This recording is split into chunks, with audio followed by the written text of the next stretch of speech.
আল্লাহ আল্লাহ আল্লাহ পথের সন্ধান দাও গো মুর্শিদ আমায় দয়া করিয়া গুনাহগার পাপী আমরা পাপে গেলাম ডুবিয়া পথের সন্ধান দাও গো মুর্শিদ আমায় দয়া করিয়া গুনাহগার পাপী আমরা পাপে গেলাম ডুবিয়া মরণ কালে দিও দেখা মরণ কালে দিও দেখা আমার পাশে আসিয়া বাবা আমার পাশে আসিয়া ডবলো গল্লা দেখনা চাহিয়া আল্লাহ আল্লাহ আল্লাহ আল্লাহ আল্লাহ আল্লাহ আল্লাহ আল্লাহ আল্লাহ আল্লাহ আল্লাহ আল্লাহ লা ইলাহা ইল্লাল্লাহ মুহাম্মাদুর রাসূলুল্লাহ সাল্লাল্লাহু আলাইহি ওয়াসাল্লাম। অসংখ্য গণিত শুকরিয়া প্রশংসা মহান আল্লাহর দরবারে, রব্বুল ইজ্জতের দরবারে যে মহান আল্লাহ পাক প্রতি বছর নেই বছর আমাদের মহব্বতের জাকির ভাই জনাব কি নাম জনাব আবেদ আলী ভাইয়ের এই ব্যবসা প্রতিষ্ঠানের এই মাঠ প্রাঙ্গণে পবিত্র ইসলামী জলসায় জাকির পার্টি 52 নং ওয়ার্ডের উদ্যোগে কদমতলী থানা জাকির পার্টি 52 নং ওয়ার্ডের উদ্যোগে এই পবিত্র ইসলামী মাহফিলে ইসলামী সম্মেলনে সকলকে আমার আগে আপনাকে আমাকে আসা এবং বসার তৌফিক দান করলেন সবার আগে। সেজন্য আল্লাহর দরবারে কালিমাতুশ শুকর জবান খুলে চিৎকার দিয়ে জোরে সোরে বলুন আলহামদুলিল্লাহ। আল্লাহর প্রশংসা করলে আল্লাহ খুশি হয় না বেজার হয়? খুশি হয়। আল্লাহ সূরা ইব্রাহিম বলেন লা ইন শাকারতুম লাযিদান্নাকুম ওয়া লা ইন কাফারতুম ইন্না আযাবি লাশাদীদ। আল্লাহ বলেন আমার নিয়ামত পেয়ে যে শুকরিয়া আদায় করে আমি আল্লাহ তার নিয়ামত আরো বাড়ায় দেই। যে ব্যক্তি শুকরিয়া আদায় করে না ইন্না আযাবি লাশাদীদ, তার জন্য কঠিন আযাব রেখেছি। অত্র এলাকার জন্য এই মাহফিলটা হলো আল্লাহর একটি নিয়ামত। এই নিয়ামত মানে এটা জান্নাতের বাগান। সাহাবায়ে কেরামগণকে নবী বলেন সাহাবীরা রে তোমরা যখন জান্নাতের বাগানে প্রবেশ করো তখন জান্নাতি ফল ভক্ষণ করো। সাহাবায়ে কেরাম বলেন ইয়া রাসূলুল্লাহ ইয়া হাবিবাল্লাহ, ওগো আল্লাহর নবী দুনিয়াতে জান্নাতের বাগান কোনটা আর জান্নাতি ফল বাকি? আল্লাহর হাবিব ডাইকে বলেন সাহাবীরা রে যেখানে বসে ধর্মীয় আলোচনা করা হয়, কোরআন হাদিসের কথা বলা হয়, ওই জায়গাটা হয়ে যায় জান্নাতের বাগান, বেহেশতের বাগান। আর ওখানে বসে সুবহানাল্লাহ আলহামদুলিল্লাহ আল্লাহু আকবার লা ইলাহা ইল্লাল্লাহ এই তাসবিহ গুলো পড়া হলো জান্নাতের ফল ভক্ষণ করা। আমি মনে করি 52 নং ওয়ার্ড এই উদ্যোগে আজকে অত্র এলাকার জন্য এই মাহফিলটা হলো আল্লাহর একটি নিয়ামত। এই নিয়ামতে আল্লাহ পাক আমাদেরকে বসাইছেন, আসার তৌফিক দিয়েছেন। এজন্য জবান খুলে জোরে আরেকবার বলেন আলহামদুলিল্লাহ। দরুদ এবং সালাম জিন্দা নবী, রহমতের নবী, মায়ার নবী, সরকারে দু আলম, রাহমাতুল্লিল আলামিন নবী মুহাম্মাদুর রাসূলুল্লাহ সাল্লাল্লাহু আলাইহি ওয়াসাল্লাম রওজা মুবারক। অগণিত কদম বসি জানাই হাকিমুল উম্মত মহিয়া সুন্নাহ জামানার গাউসুল আজম যুগ শ্রেষ্ঠতম আল্লাহর ওলি, জিন্দা ওলি, বিশ্ব ওলি, মহাওলি, ওলিকুল সম্রাট খাজা বাবা ফরিদপুরি কুদ্দুস রুহুল আজিজ আমার কিবলাজান হুজুরের মহাপবিত্র নূরানি কদম মোবারক। কদম বসি জানাই তেনার আধ্যাত্মিক উত্তরাধিকার, তেনার স্থলাভিষিক্ত আমাদের পরম শ্রদ্ধেয় মহামান্য আলহাজ খাজা মিয়া ভাইজান মুজাদ্দিদ সাহেবের নূরানি কদম মোবারকে। কদম বসি জানাই তেনার আধ্যাত্মিক উত্তরাধিকার জাকির পার্টির মহামান্য চেয়ারম্যান মেজু ভাইজান মুজাদ্দিদ সাহেবের নূরানি কদম মোবারকে। খাজা হযরত মিয়া চাচাজান মুজাদ্দিদি, খাজা হযরত ডক্টর মেজু চাচাজান মুজাদ্দিদি আমার দয়াল পীরের আহলে বাইতের প্রতি বক্তব্য শ্রদ্ধা কদম বসি রেখে উপস্থিত আজকের মাহফিলের সংগ্রামী সভাপতি, উপস্থিত আছেন মাহফিলের প্রধান অতিথি, বিশেষ অতিথি জাকির পার্টি এবং জাকির পার্টি সকল সহযোগী সংগঠনের নেতৃবৃন্দ, সকল ওলামায়ে কেরাম, মুরব্বিয়ানে এজাম, জাকিরান, আশেকান, ধর্মপ্রাণ মুমিন মুসলমান ভাইরা, পর্দার অন্তর আড়ালে মা বোনেরা, সকলের প্রতি গুনাহগারের মোবারকবাদ এবং আন্তরিক সালাম জানাচ্ছি। আসসালামু আলাইকুম ওয়া রাহমাতুল্লাহি ওয়া বারাকাতুহু। সকলে জবান খুলে বলেন আলহামদুলিল্লাহ। আমরা এমন একটি মাসে আজকের মাহফিলে এসেছি, যে মাসটা হলো আমাদের জন্য আনন্দের মাস। আলহামদুলিল্লাহ বলেন। বলবেন জানুয়ারি? না, জানুয়ারি মাস না। নববর্ষ ইংরেজি হিসেবে সারা বিশ্ব চলে, কিন্তু আমরা মুসলিম হিসেবে তো ইংরেজি না, আমরা মুসলিম হিসেবে আমাদের মাস হলো আরবি মাস। কথা বলেন, আমাদের মাস কি? শতকরা 90% মুসলমান এই দেশে। আপনি একটা ছেলেকে জিজ্ঞাসা করেন আজকে এই মাসের নাম কি, বলতে পারবে না। ইংরেজি বলতে পারবে, বাংলা কিছু কিছু বলতে পারবে, কিন্তু আরবিতে এই মাসের নাম কি বলতে পারবে না। মুসলমানের ঐতিহ্য, মুসলমানের যে পরিচয়, মুসলিম হিসেবে আরবি হিসেবে গণনা, এটা আমাদের জানা নাই। এই মাসটা একটি বিরাট বরকতময় মাস। এই মাস আসলে আল্লাহর নবী দোয়া করতেন, আল্লাহুম্মা বারিক লানা ফি রাজব ওয়া শাবান ওয়া বাল্লিগনা রমাদান। হে আল্লাহ, হে রব, আপনি আমাদেরকে শাবান মাসে বরকত দান করেন, রজব মাসে বরকত দান করেন, শাবানে বরকত দান করেন, বাল্লিগনা ফি রমাদান, বাল্লিগনা রমাদান, আপনি আমাদের রমজান পর্যন্ত হায়াত বৃদ্ধি করে দেন। বলেন সুবহানাল্লাহ।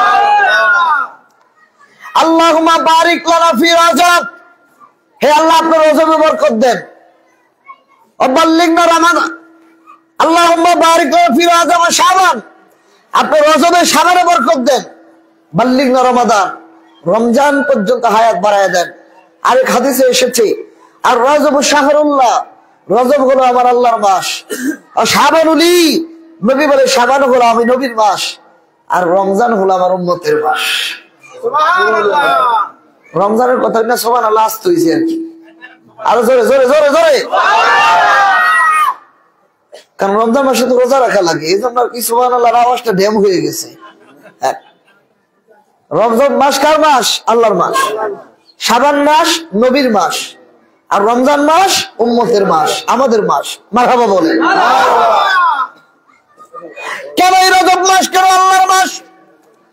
এই রজব মাসের 26 তারিখ দিবাগত রাত্র, যেটাকে বলা হয় 27 তারিখ, এই রজনীতে আমার আল্লাহ, আমার আল্লাহর হাবিব, আল্লাহর বন্ধু মুহাম্মদুর রাসূলুল্লাহ সাল্লাল্লাহু আলাইহি ওয়াসাল্লামকে দাওয়াত দিয়া আরশ কুরসি লৌহ কলম ভেদ করে কাবা কাউসাইর আওয়াদনা তীর মারতে গেলে ধনুক যেমন বাঁকা হয়ে নিকটে চলে আসে, আল্লাহ এবং আল্লাহর নবী তত নিকটে গিয়েছেন। নবীজি বলেন, রাআইতু রাব্বি আজ্জা ওয়া জাল্লা আলা সূরাতিহি, মিরাজ রাতে আমি আমার আল্লাহকে উত্তম সূরতে দেখেছি। কেমন সূরতে দেখেছি এটা নবী বর্ণনা করেন নাই। নবী বলছেন উত্তম সূরতে দেখেছি, আমি আল্লাহর বাড়িতে গিয়েছিলাম। আল্লাহ কোন নবীকে এই মর্যাদা দেন নাই। আদম নবী এই মর্যাদা পান নাই, নূহ নবী এই মর্যাদা পান নাই, ইব্রাহিম নবী এই মর্যাদা পান নাই, জাকারিয়া নবী এই মর্যাদা পান নাই, ইউনূস নবী এই মর্যাদা পান নাই, আইয়ুব নবী এই মর্যাদা পান নাই, ইব্রাহিম নবী এই মর্যাদা পান নাই, ইসমাইল নবী এই মর্যাদা পান নাই, ঈসা নবী এই মর্যাদা পান নাই। অর্থাৎ এই নীল আকাশের নিচে জমিনের উপরে 1 লক্ষ বা 2 লক্ষ 24,000 নবী রাসূল আমার নবী ছাড়া যারা এসেছেন, কেউ আল্লাহর দরবারে 7 আসমানের উপরে গিয়ে আরশে আজিমের উপরে গিয়ে আল্লাহর সঙ্গে দেখা করেছে, মেরাজ করেছে, এমন ঘটনা ঘটে নাই। কেন? আমার নবীকে আল্লাহ সন্তুষ্ট করার জন্য, খুশি করার জন্য আমার নবীকে আমার আল্লাহ দাওয়াত দিয়ে নিয়েছে, উপহার দেখানোর জন্য। বন্ধু গো, আপনি মন খারাপ করবেন না, আপনার উম্মতের জন্য, আপনার জন্য আমি এই নিয়ামত গুলি রেখে দিয়েছি। যারা বলে সুবহানাল্লাহ। নবী আমার তায়েফ নগরে গেলেন তাবলীগ করার জন্য, ধর্মের দাওয়াত দেওয়ার জন্য। মারহাবা বলেন। হাদিসে পাকে এসেছে, আল্লাহর হাবিব বলেন, বাল্লিগু আন্নি ওয়ালাউ আয়া, আমার পক্ষ হইতে একটা বাণী হলো প্রচার করো। বাল্লিগ মানে তাবলীগ করো, জানায় দাও। একটা হাদিস হলো আরেকজনের কাছে জানায় দাও। উম্মত হলো 2 প্রকার। আল্লাহর কোরআনে আল্লাহ বলেন, কুল ইয়া আইয়ুহান নাস, ও নবী আপনি বলে দেন হে মানব সম্প্রদায়, ইন্নী নিশ্চয়ই রাসূলুল্লাহি ইলাইকুম জামিয়া, আমি আল্লাহর পক্ষ থেকে তোমাদের সবার জন্য রাসূল হয়ে এসেছি। এখানে হিন্দুর কথা উল্লেখ নাই, বৌদ্ধর কথা উল্লেখ নাই, ইহুদির কথা উল্লেখ নাই, খ্রিস্টানের কথা উল্লেখ নাই, নাস্তিকের কথা উল্লেখ নাই। উল্লেখ হলো কুল ইয়া আইয়ুহান নাস, হে নাস। নাস মানে মানুষ, বলেন নাস মানে কি? হে মানব সম্প্রদায়, ইন্নী নিশ্চয়ই রাসূলুল্লাহি ইলাইকুম জামিয়া, আমি রাসূল তোমাদের জন্য রাসূল হয়ে এসেছি। এখানে উম্মত হলো দুই প্রকার, একটা হলো উম্মতে দাওয়াত, আরেকটা হলো উম্মতে ইজাবাত। উম্মতে ইজাবাত হলেন আমি আর আপনি, আমরা যারা কালেমা পড়েছি লা ইলাহা ইল্লাল্লাহু মুহাম্মাদুর রাসূলুল্লাহ সাল্লাল্লাহু আলাইহি ওয়াসাল্লাম, জবান খুলে বলেন মারহাবা। তুমি মেহেরবান গো নবীজি, তুমি মেহেরবান নবীজি, তুমি মেহেরবান, বলেন তুমি মেহেরবান গো নবীজি, তুমি ও নবীজি তুমি, আরে নয়নে একবার দেখিলে, বলেন নয়নে একবার দেখিলে জুড়াইতাম পরাণ, ও নবীজি তুমি, আমরা সবাই পাপী গো নবীজি, তুমি দয়াবান, বলেন আমরা সবাই পাপী গো নবীজি, তুমি দয়াবান। তোমার দয়া দিয়ে করবা গো মোদের, দয়া দিয়ে করবা গো মোদের মুশকিল আসান, ও নবীজি তুমি মেহেরবান, বলেন তুমি মেহেরবান গো নবীজি, তুমি মেহেরবান, ও নবীজি তুমি কত কষ্ট করলা গো নবীজি ওহুদের ময়দান, বলেন না কত কষ্ট করলা নবীজি ওহুদের ময়দান, দান মোবারক করলো গো শহীদ, দান মোবারক করলো শহীদ কাফের আর বেঈমান, ও নবীজি তুমি তুমি আদি তুমি অন্ত, তুমি মোদের জান, বলেন তুমি আদি তুমি অন্ত, তুমি মোদের জান। আরে খোদার কাছে পাকে যে তোমার, খোদার কাছে পাকে যে তোমার পবিত্র জবান, ও নবীজি তুমি মেহেরবান, বল তুমি মেহেরবান গো নবীজি, তুমি মেহেরবান, ও নবীজি তুমি মেহেরবান। জবান করে বলেন মারহাবা। আর জোরে আল্লাহর প্যারা নবী, আল্লাহ জানিয়ে দেন উম্মত দুই প্রকার। নবীর মাধ্যমে আল্লাহ বলেন সমস্ত মানব জাতির জন্য আমি রাসূল হয়ে এসেছি। মারহাবা কোন, খুব মন লাগা। এখানে হিন্দুর কথা উল্লেখ না, বৌদ্ধের কথা উল্লেখ না, সকল মানুষের জন্য তিনি নবী। উম্মত দুই প্রকার, একটা হলো উম্মতে দাওয়াত, আরেকটা হলো উম্মতে ইজাবাত। উম্মতে ইজাবাত হলাম আমরা যারা কালেমা পড়েছি, আমরা নবীর উম্মত। আর উম্মতে দাওয়াত হলো হিন্দু, বৌদ্ধ, খ্রিস্টান, ইহুদি, নাসারা, নাস্তিক, যারা এখনো কালেমা পড়ে নাই তাদের কাছে ধর্মের দাওয়াত পৌঁছায় দিতে হবে, অর্থাৎ তাদের কাছে তাবলীগ করতে হবে। তাবলীগ করা জায়েজ, তাবলীগ করতে হবে। সেই তাবলীগ হবে নবীর তাবলীগ।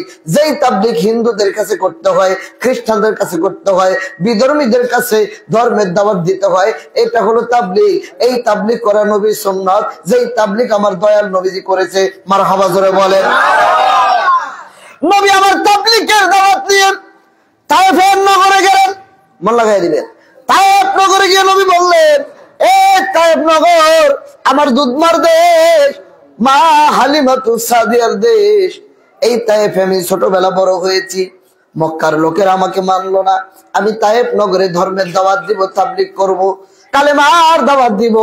আল্লাহর নবী তায়েফে যায় ভাবলেন আমি এলাকার আমজনতাকে যদি বুঝাই তারা নাও মানতে পারে, এখন যদি এলাকার যিনি মুরব্বীরা, মাথা, লিডার যারা, নেতা যারা, তাদের যদি বুঝাই তারা যদি মানে, তাহলে আম পাবলিক এমনি মেনে নিবে। আল্লাহর হাবিব একজন নেতার কাছে গিয়ে বললেন তুমি পড়ো লা ইলাহা ইল্লাল্লাহু মুহাম্মাদুর রাসূলুল্লাহ সাল্লাল্লাহু আলাইহি সাল্লাম। সে ডাক দিয়ে বলল এ আব্দুল্লাহ, মুহাম্মদ ইবনে আব্দুল্লাহ, এ আব্দুল্লাহর ছেলে মুহাম্মদ, তুমি ছাড়া কি আল্লাহ কাউকে আর নবী বানাইতে পারে নাই? তুমি তো দেখতে আমাদের মতো মানুষ। নাউজুবিল্লাহ বলেন। তুমি তো দেখতে আমাদের মতো মানুষ। নবীকে আমাদের মতো মানুষ বলা কাফেরদের চরিত্র। বলেন কাদের চরিত্র? কাফেরদের চরিত্র। সূরা ইয়াসিন আল্লাহ বলেন ক্বালু মা আনতুম ইল্লা বাশারুম মিসলুনা, তুমি তো আমাদের মতো বাশার, তোমরা তো আমাদের মতো মানুষ, তোমরা আবার নবী হইলা কিভাবে? নবী যখন দাওয়াত দিলেন তায়েফের বড় বড় নেতাদের একজন বলল তুমি তো দেখতে আমাদের মতো মানুষ, তুমি আবার নবী হইলা কিভাবে? আরেকজন ডাক দিয়ে বলল ও মুহাম্মদ, আল্লাহ কি তোমার ছাড়া আর কারো নবী বানাইতে পারে নাই? নাউজুবিল্লাহ জোরে বলেন। আরেকজন ডাক দিয়ে বলে মুহাম্মদ রে, তুমি যদি আল্লাহর নবী হও তাহলে তোমার প্রতি যে বিধান নাজিল হবে, কালেমা, নামাজ, রোজা, হজ, যাকাত, আল্লাহর আইন, এগুলি না মানলে পরকালে আমাদের শাস্তি পেতে হবে। আর যদি তুমি নবী না হও, মিথ্যাবাদী হও, তাহলে তোমার মতো মিথ্যাবাদীকে কেন নবী মানবো? নাউজুবিল্লাহ জোরে বলেন। তিনজন নেতা তিন ধরনের কথা বললেন। নবীর মনটা খারাপ হয়ে গেল, মুখটা কালো হয়ে গেল। নবীজি চিন্তায় পড়ে গেলেন কি করবেন। নবীর পালক পুত্র হযরতে যায়েদ ছিলেন নবীর সফর সঙ্গী। যায়েদ রাদিয়াল্লাহু তাআলা নবী নিয়ে বললেন ও যায়েদ রে, আমরা এখানে থাকতে পারবো না, বোধহয় আমাদের বোধহয় কষ্ট হবে। নবী রাহমাতুল লিল আলামিনকে, এলাকার যুবকদেরকে লেলিয়ে দিলেন। ওই তায়েফের বড় বড় নেতারা বলল এ যুবকেরা, আব্দুল্লাহর বেটা মোহাম্মদকে পাথর মার। মোহাম্মদ হলো মাজনুন, মাজনুন মানে পাগল, মোহাম্মদ পাগল হয়ে গেছে। নাউজুবিল্লাহ জোরে বলে। তায়েফের যুবক ছেলেগুলি আল্লাহর হাবিবের শরীর মোবারকে বৃষ্টির মতো পাথর মারতে লাগলো।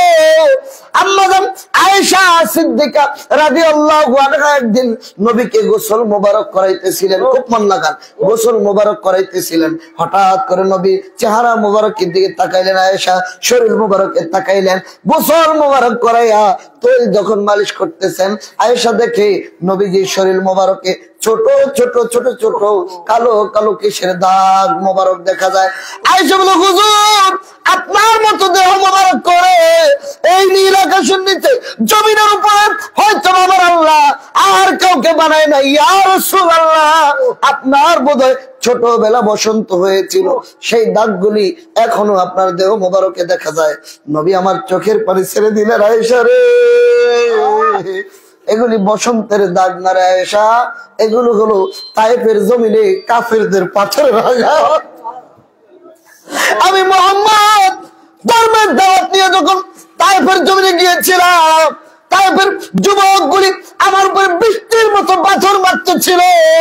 বৃষ্টির মতো শিলা, বৃষ্টি হলে যেমন বৃষ্টির চাইতে শিলা পড়ে বেশি, ওরকম বৃষ্টির মতো শিলার মতো পাথর মারতেছিল। নবীজির চেহারা মোবারকে ফেটে ফেটে রক্ত মোবারক বেয়ে বেয়ে পড়তেছে, জামা মোবারক ফেটে ফেটে রক্ত মোবারক পড়তেছে। সাদা জামা মোবারক রক্তে লাল হয়ে গেল, রক্ত মোবারক দিয়ে নবীজির জুতা মোবারক ভরে গেল।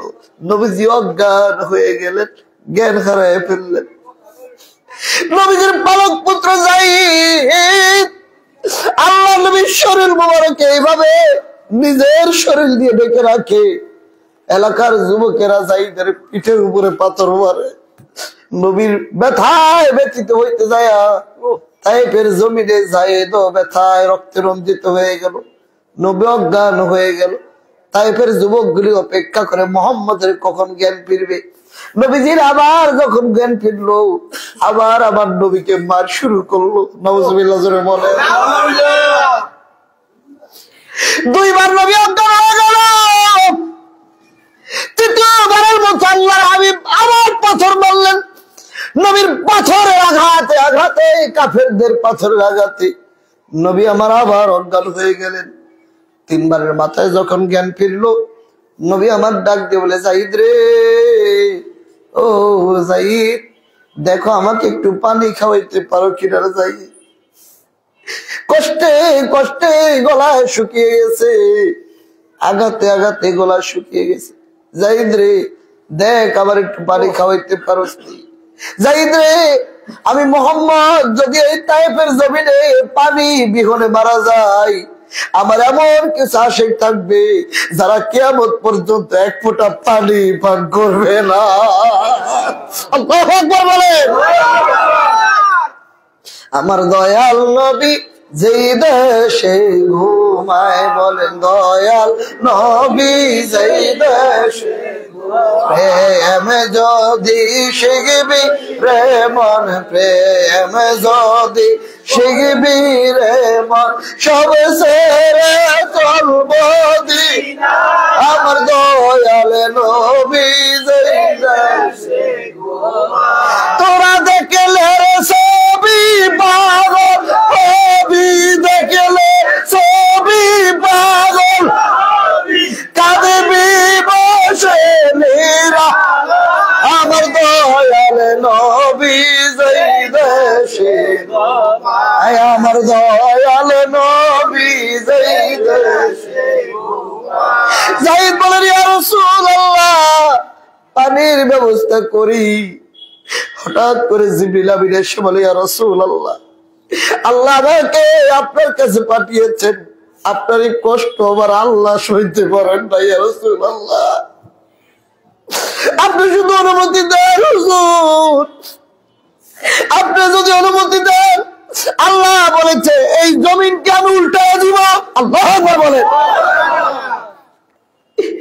চলে আসলেন পাহাড়ের ফেরেশতা, এসে বলে, ইয়া রাসূলুল্লাহ, আপনি আমাকে অনুমতি দেন। আল্লাহ বলেছে আপনি যদি অনুমতি দেন, তাহলে আমি পাহাড় দিয়ে 2 পাশ থেকে চাপ দিয়ে জমিনটা খাপায় দিব, জমিনটা ধ্বংস করে দিব।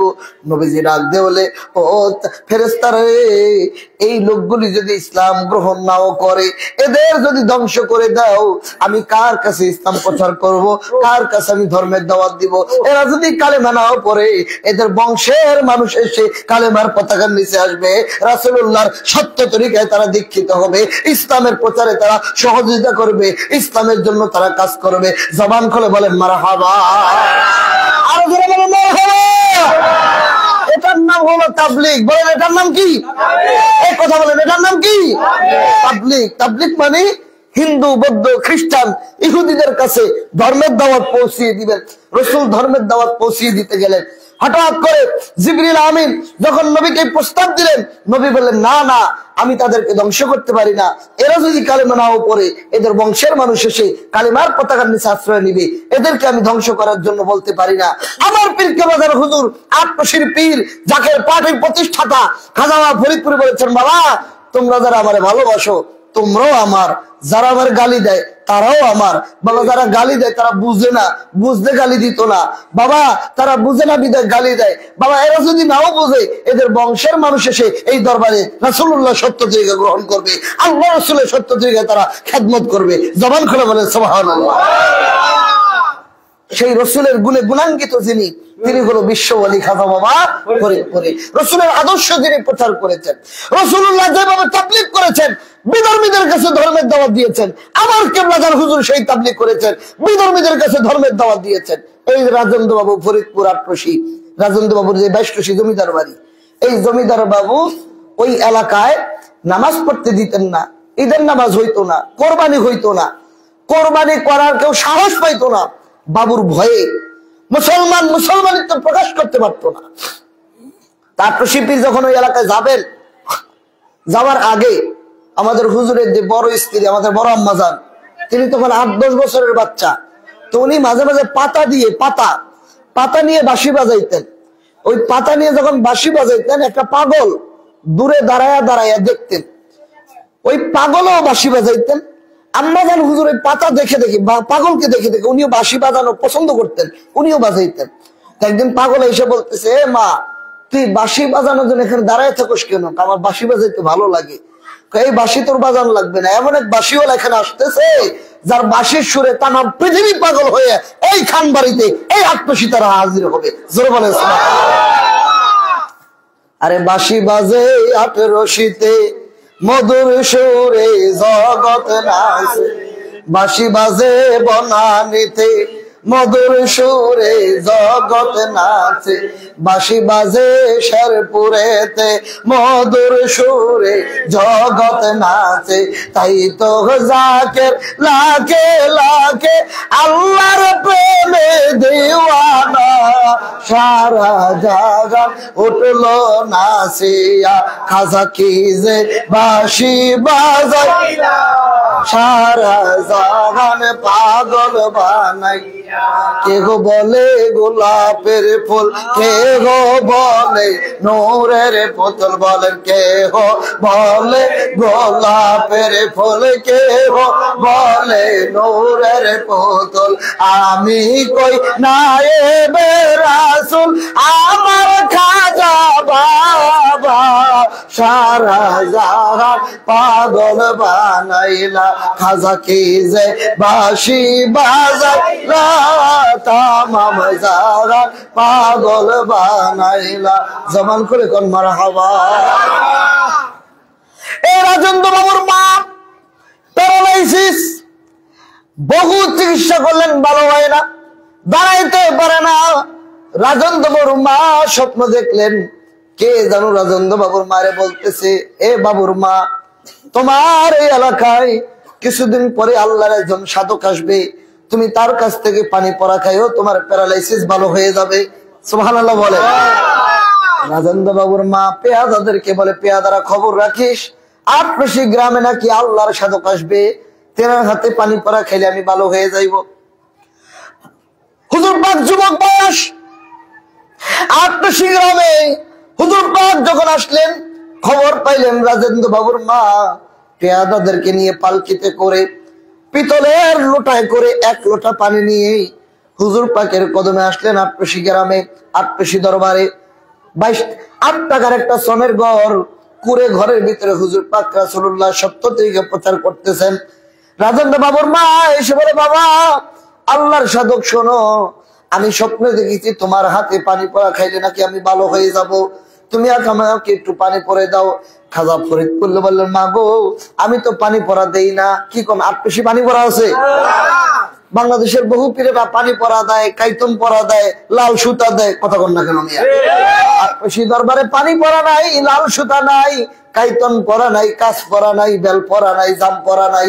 ৮ হুজুর গেলেই বলতেন, বাবা রাত্রে ৩টায় উঠে আল্লাহর দরবারে কান্দেন, ওই সময় দোয়া কবুলিয়তের সময়। হুজুর বলতেন, যান বাবা আপনার দাদা হুজুরের উসিলে আল্লাহ দোয়া করবে। আল্লাহর দরবারে কান্দেন, রাত্রে উঠে রহমত পালন করেন, আপনার দুঃখ কষ্ট অভাব অনটন দূর হয়ে যাবে। হুজুর বললেন, মা গো আমি তো পানি পড়া দেই না। বলেন, বাবা আমি স্বপ্ন দেখেছি আপনি পানি পড়া দিলে আমি ভালো হয়ে যাব, দিতেই হবে আপনাকে। নাসর বান্দা হুজুরকে ছাড়েন না। হুজুর বললেন, একটু অপেক্ষা করেন, আমি ঘর থেকে আসি। ঘরে গিয়ে মোরাকাবার লাইন লাগাইলেন তার পীরের খাজা এনায়েতপুরীর সঙ্গে। এনায়েতপুরী হুজুর অনুমতি দিলেন, বের হয়ে আসলেন। খাজা বাবা বললেন, আমার তো পানি পড়ার অনুমতি নাই, তবে আপনার লোটাটা আপনার সামনে আনেন। লোটাটা যখন সামনে নিলেন, ৮ হুজুর খাজা ফরিদপুরী তার এই শাহাদাত আঙ্গুলি মোবারক, আল্লাহু আকবার বলেন, এই শাহাদাত আঙ্গুলি মোবারক ওই লোটার ভিতরে একটু চুবিয়ে দিয়ে লাড়া দিয়ে বললেন, মা গো যান এই পানিটুকু আপনি খান, আল্লাহ তাআলা আপনাকে দয়া করবে। এই পানিটুকু মহিলা ওইখানে খাইলেন। পানি খাওয়া অবস্থায় রওনা দিলেন পালকিতে করে। যখন ঘরে পালকি রাখলেন, ওই মহিলার প্যারালাইসিস সম্পূর্ণরূপে ভালো হয়ে গেছে। বলেন আল্লাহু আকবার। রাজেন্দ্র বাবুর মা আল্লাহর শুকর করলেন। সকালবেলা হুজুর যখন ফজরের আযান দেয়, কোথায় ২২ জমিদার বাড়ি, কোথায় ৮ আপনারা অনেকে ভাবেন যে ৮ মানে পীরের নাম, না, ৮ একটা গ্রামের নাম। কথা বল না কেন? আপনার এই এলাকার নাম কি? এই জায়গার নাম কি? হ্যাঁ, ভবানী বাগিচা। এজন্য কি এলাকার সব মানুষ ভবানী নাকি? কথা বল না। এই জায়গার নাম ভবানী বাগিচা। পাশে হলো কুদার বাজার নাকি, তারপর হলো মুরাদপুর, তারপরে জুরাইল, জায়গার নাম কদমতলী থানা, কথা বল না। বাংলাদেশের রাজধানী ঢাকার শহরের অংশ। তো আটপশি দরবার তখন রশির মাপ ছিল, জমির মাপ। ওই গ্রামটায় আটপশির মাপে, এটা আটপশি, পাশে আসে 22 রশি, তার পাশে আসে 7 রশি, তার পাশে আসে 14 রশি, তার পাশে আসে 14.5 রশি, তারপরে আছে 3 রশি। এরকম রশির মাপে হলো গ্রামের নাম। জানে না যারা, তারা কয় আটপশি বুধের পীরের নাম। পীর কখনো আটপশির নাম হয় না, ওই জাগার নাম হলো আটপশি। মারহাবা জোরে বলে। এগুলি অনেকে জানে না, এই না জানার কারণে ভুল বলে, আমি জানাইলাম এই কারণে। তো আটপশি গ্রামের পাশে গ্রামের নাম কি? 22 রশি। তো দরবার থেকে 22 রশি প্রায় 1-1.5 কিলো। তো হুজুর পাক সকালবেলা যখন ফজরের আজান দেয়, আল্লাহু আকবার আল্লাহু আকবার বলে, হঠাৎ করে এই আওয়াজ 22 রশি জমিদারের বাড়ি, জমিদারের ঘরের ভিতরে কে যেন আজান দেয়। জমিদার দেখে যে আমার ঘরে দাঁড়ায় কে যেন আজান দেয়। জমিদার বাদ দেখুন, কে আজান দেয়, আজান দেয় কে আমার ঘরের ভিতরে। বাড়ি ঘর উঠে নিয়েছে রাগ করে, পেয়াদারা দৌড়াইছে, কি হয়েছে আপনার? আর আমার ঘরে কে আজান দেয়, আমার ঘরে দাঁড়ায় কে আজান দেয়? পেয়াদারা কয় না, আপনার ঘরে তো আজান দেয় না, ওই আটপশি গ্রামে আল্লাহর একজন সাধু আসছে, তিনি বোধহয় আজান দিছে। বলস কি, কোথায় আটপশি আর কই 22 রশি? 1.5 মাইল দূরে মুখ দিয়ে আজান দিলে সে আজান আমার ঘরে। সুবহানাল্লাহ জোরে বলে। তাড়াতাড়ি চল, তার এই খানকা ভেঙে ফেলবো, তার এখানে মুসলমানিত্ব প্রচার করতে দিতে হবে না, ভেঙে ফেলবো, তাকে ধ্বংস করে দিব। জমিদারের মা ওইটা কয়, বাবা যাইস না, তারে ধ্বংস করতে গেলে তোর 14 পুরুষ ধ্বংস হয়ে যাবে। তার হাতের পানি ছোঁয়া লেগে তোর মার প্যারালাইসিস ভালো হয়ে গেছে। আল্লাহু আকবার বলে। যেখানে হিন্দু শাসিত এলাকা, যেখানে নামাজ ছিল না, শরীয়ত ছিল না, হুজুর আটপশি হুজুর সেখানে ঈদের দিন গিয়ে যাই দেখে মানুষ নাঙ্গল দিয়ে খেতে যায়। হুজুরকে নামাজ পড়বেন না? নামাজ, আমরা তো জমিদারের বাড়ি যাই পূজা করি, আমরা নামাজ টামাজ বুঝি না। হুজুর 2 থেকে 3 জন লোক নিয়ে বা 3 থেকে 4 জন লোক নিয়ে আটপশি হুজুর নিজের ঈদের নামাজের ইমামতি করলেন। এরপরে 2টা হাত তুলে বলেন, আল্লাহ আমি তোমার দরবারে ফরিয়াদ জানাই, এখানে 2 থেকে 3 জন লোক বা 3 থেকে 4 জন লোক নিয়ে আমরা নামাজ পড়লাম, এখানে যাতে লক্ষ লক্ষ লোকের জামাত হয়। আমার হুজুরের সেই দোয়া আল্লাহ কবুল করেছেন। আজকে আটপশির হুজুর সেখানে ইসলাম প্রচার করেছেন, সেখানে লক্ষ লক্ষ মানুষ, কোটি কোটি মানুষ একই জামাতে নামাজ আদায় করে লক্ষ লক্ষ গরু কোরবানি হয়। যেখানে পশু জবাই করা নিষিদ্ধ ছিল, সেখানে পশু কোরবানি হয়। 1 দিন না 3 দিন লক্ষ লক্ষ গরু জবাই হয়। মানুষকে অঢালা তোবারক হিসেবে সেটা বন্টন করে দেওয়া হয়। যেই তাবলীগ করেছেন রাসূলুল্লাহ বিধর্মীদের কাছে, সেই তাবলীগ করেছেন বিশ্বলি খাজা বাবা ফরিদপুরি আটপশি গ্রামে। কথা ঠিক না? আমরাই হলাম প্রকৃত তাবলীগ করনেওয়ালা। মারহাবা কোন, মারহাবা কোন। এই তাবলীগ সুন্নত। বিধর্মীদের কাছে তাবলীগ করা কি সুন্নত, আর মুসলমানের কাছে হবে তালিম। মুসলমানের তাবলীগ হবে না, মুসলমানের কি হবে? তালিম। তালিম মানে শিক্ষা। দেখবেন সকালবেলা মসজিদে ফজর নামাজের পরে ঘোষণা দেওয়া হয়, এলাকার মা বোনেরা আপনাদের সন্তানদেরকে কায়দা কোরআন শরীফ দিয়ে মসজিদে পাঠিয়ে দেন। কথা বল না কেন? কোরআন তালিম দিবে, কালেমা শিক্ষা দিবে, নামাজ শিক্ষা দিবে, রুকু কেমনে করবে, হাত কোন জায়গায় বাঁধবে, আত্মাহিয়াত কোথায় পড়বে, এই তালিম দিবেন কে? মক্তবের হুজুর। মুসলমানকে তালিম করবেন তালিম, মুসলমানকে তাবলীগ না। তাবলীগ হবে হিন্দু, বৌদ্ধ, খ্রিস্টান, ইহুদি, নাসারাদের কাছে। যেই তাবলীগ করেছেন রাসূলুল্লাহ বিধর্মীদের কাছে, সেই তাবলীগ করেছেন খাজা মঈনুদ্দিন চিশতি হিন্দুদের কাছে। 90 লক্ষ বিধর্মী কালেমা পড়ে মুসলমান হয়েছে ভারতবর্ষে। যেই তাবলীগ করেছেন বাবা শাহজালাল ইয়ামেনি সিলহট্টে এসে এক তাকবীরে এক আযানে হাজার হাজার মানুষ কালেমা পড়েছে। গৌর গোবিন্দ রাজপ্রসাদ ভেঙে খান হয়ে গেছে। সিলেটের জমিনে প্রচার হয়েছে লা ইলাহা ইল্লাল্লাহু মুহাম্মাদুর রাসূলুল্লাহ সাল্লাল্লাহু আলাইহি সাল্লাম। মারহাবা জোরে বলে। সেই তাবলীগ সুন্নত। সেই তাবলীগ কি সুন্নত, যেটা নবীজি করেছেন, যেটা ওলি আল্লাহ করেছেন। আর মুসলমানকে করবেন তালিম। বলেন মুসলমানকে কি? আরো জোরে কোন, আরো জোরে কোন। তো নবীজি তাবলীগ করতে গেলেন তায়েফে, মনে আছেনি? কোন জায়গায়? তায়েফে। 3 জন লোক, 3 ধরনের মন্তব্য। নবীর মনটা খারাপ। তায়েফের যুগে বড় আল্লাহর হাবিবকে পাথর মারলেন, কষ্ট দিলেন, অত্যাচার করলেন।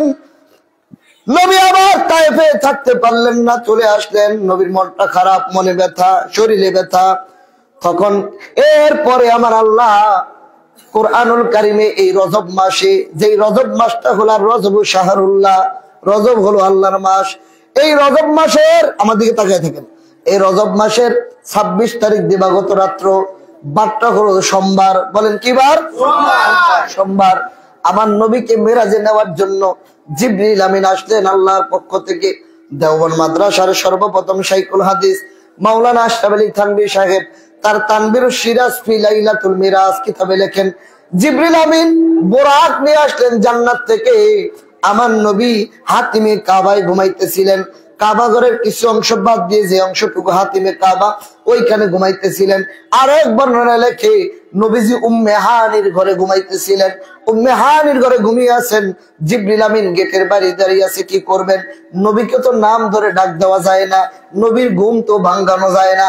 যদি নবীর সাথে বেয়াদবি হয়ে যায়, আমল নামা বরবাদ হয়ে যায়। জিবরিল আমিন চিন্তা করলেন কি করবেন, ঘরেও তো ঢুকতে পারতেছেন না, নবীরও ডাক দিতে পারতেছেন না।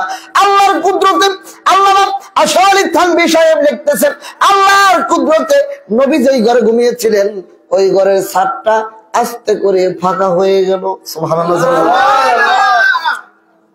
জিবরিল আমিন উপর দিয়ে ঘরের ভিতরে ঢুকলেন। ঢুকে নবীজির কদম মোবারকে বসে আছেন। নবী তো তখনও ঘুমায়, নবীর তো ডাক দেওয়া যাবে না। নবীদের দেহ ঘুমায়, কলব ঘুমায় না। আমার নবী দেখে জিবরিল আমিন ওখানে বসে আছে।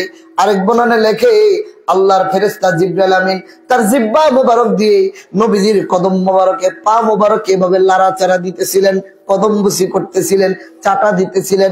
একটু যখন নাড়া পাইলেন, নবীজি চোখটা মেলে বলে, জিব্রাইল তুমি এখানে কি করো? জিবরাইল বলে, ইয়া রাসূলুল্লাহ, আল্লাহ দাওয়াত দিয়েছে, আপনি চলেন আমার সঙ্গে, আল্লাহর বাড়িতে আপনি দাওয়াতে যাবেন।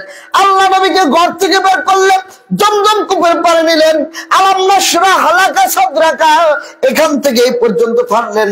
তাফসীর ইবনে কাসির খুলেন, সূরা বনী ইসরাঈলের প্রথম আয়াতের তাফসীর ইবনে কাসির খুলেন, আল্লামা আবুল ফিদা ইবনে কাসির লিখতেছেন, নবী এখান থেকে এই পর্যন্ত পারলেন, কলব বের করলেন, স্বর্ণের তস্তরিতে রাখলেন, জমজম কূপের পানি দ্বারা ধুইলেন, ধুয়ে আবার ভিতরে বললেন, সেলাই লাগাই দিলেন। সাথে সাথে জোড়া লেগে গেল।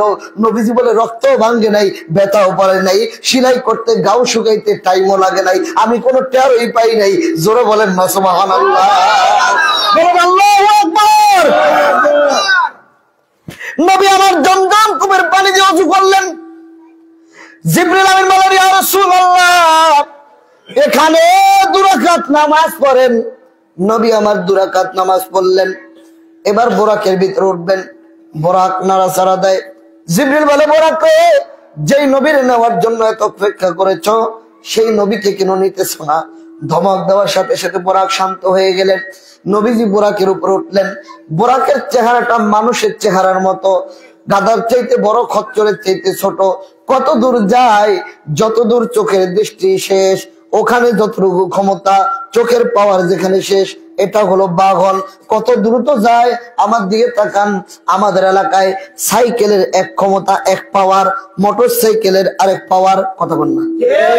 সাইকেল যায় একরকম, মোটর সাইকেল যায় আরেক রকম, নৌকা যায় একরকম, ট্রলার যায় একরকম, সিবোট যায় আরেক রকম, এক একটার গতি এক এক রকম। আল্লাহর নবী বলে, আমি যেই বাহনে উঠলাম তার নাম বোরাক। বলেন নাম কি? বোরাক। সেই বোরাকের ভিতরে উঠলাম। বোরাকের চোখের দৃষ্টি যেখানে যায়, সেখানে যায় এক একটা কদম পরে। আমি একটা পা এখান থেকে আরেকটা দিলে 3 হাতের বেশি যেতে পারবো না। কিন্তু জিবরিল আমিন বলে, নবী বলেন যে বোরাকের চোখের দৃষ্টি যেখানে শেষ, ওইখানে যে এক একটা কদম পরে। বোরাক এইভাবে যাচ্ছেন। নবীজি বলে, আমি বোরাকে উঠলাম। ফেরেশতারা, নূরের তৈরি ফেরেশতারা, জিবরিল আমিন, মিকাইল, 70,000 নূরের ফেরেশতা নবীকে নিয়ে যাচ্ছেন দুলহা বানাইয়া। নবীজি বোরাকে চড়ে যাচ্ছেন। হঠাৎ করে জিবরিল আমিন দেখেন নবীজির চোখ বেয়ে বেয়ে পানি পড়তেছে। সুবহানাল্লাহ জোরে বলেন। জিবরিল বলে, ইয়া রাসূলুল্লাহ, ওগো আল্লাহর নবী, কেন আপনি কাঁদেন? মার কথা মনে পড়েছে নাকি? না বাবার কথা মনে পড়েছে, না আত্মীয় স্বজনের কথা মনে পড়েছে। নবী আমার ডাক দিয়ে বলে, জিব্রাইল, মার কথা মনে পড়ে না, বাবার কথা মনে পড়ে না, দাদা দাদির কথা মনে পড়ে না, গ্রামবাসী আত্মীয় স্বজনের কথা মনে পড়ে না রে জিব্রাইল? আমি আজকে বোরাকে চড়ে আল্লাহর বাড়িতে যাচ্ছি, আমার উম্মত পুলসেরাতের পুল কেমনে পার হবে রে জিব্রাইল? আমি এই চিন্তা করে কাঁদতেছি। আরেক বর্ণনা লেখে, আমার উম্মতের জন্য তো বোরাকের ব্যবস্থা করা হলো না। আল্লাহ ডাক দিয়ে বলে, বন্ধু, আপনার উম্মত যারা হবে, আপনার আদর্শ যারা পালন করবে, আপনার তরিকায় যারা থাকবে, আমি আল্লাহ তাদেরকে পুলসেরাতের পুর বিজলির আকারে পার করে জান্নাতের মেহমান বানায় দেব। বলেন আল্লাহু আকবার। বলেন ইয়া রাসূলুল্লাহ, বলেন ইয়া রাসূলুল্লাহ। যেই নবী আমাদের জন্য কাঁদে, যেই নবী মার জন্য কাঁদে না, বাবার জন্য কাঁদে না, আমাদের জন্য কাঁদে, এই উম্মত, এই নবীর উম্মত মনটা খুলে বলেন, সেই নবীকে ভালোবাসা, সেই নবীর তরিকায় থাকা আমাদের দরকার আছে না? না, আরো জোরে বলে। নবী বলেন, আমি বোরাকে চললাম, বোরাক যাচ্ছে। আল্লাহ বলেন, সুবহানাল্লাযী আসরা বিআবদিহি লাইলাম মিনাল মাসজিদিল হারাম ইলাল মাসজিদিল আকসা। আল্লাহ বলে, আশ্চর্য সে রবের কুদরত, যিনি আমার আল্লাহ অল্প সময়ের ভিতরে, লাইলাম রাত্রে কিছু সময়ে, মসজিদুল হারাম ইলাল মসজিদুল আকসা আমার নবীকে সেখানে নিলেন, লিনুরিয়াহু মিন আয়াতিনা, আল্লাহর নিদর্শন দেখানোর জন্য, মনটা খুশি করার জন্য। নবী তো মনে কষ্ট, নবীর উম্মতের কি দিবেন, এগুলি দেখানোর জন্য আমার আল্লাহ আমার নবীকে নিয়ে গেলেন। মুসলমান শুনো, একেবারে উপরে আল্লাহর কাছে যখন নবী গেলে, আল্লাহ ডাক দিয়ে বলে, বন্ধু, আপনার কি কিছু চাওয়ার আছে? নবী আমার বলে, আল্লাহ, আমার গুনাহগার উম্মত মাফ করে দেন। আমার আল্লাহ কয়, বন্ধু, আপনার খাতিরে এই মুহূর্তে আমি 70,000 গুনাহগার উম্মত মাফ করে দিলাম। এই তাকায় থাকেন, বলেন কয় হাজার? জোরে বলেন, জোরে জোরে,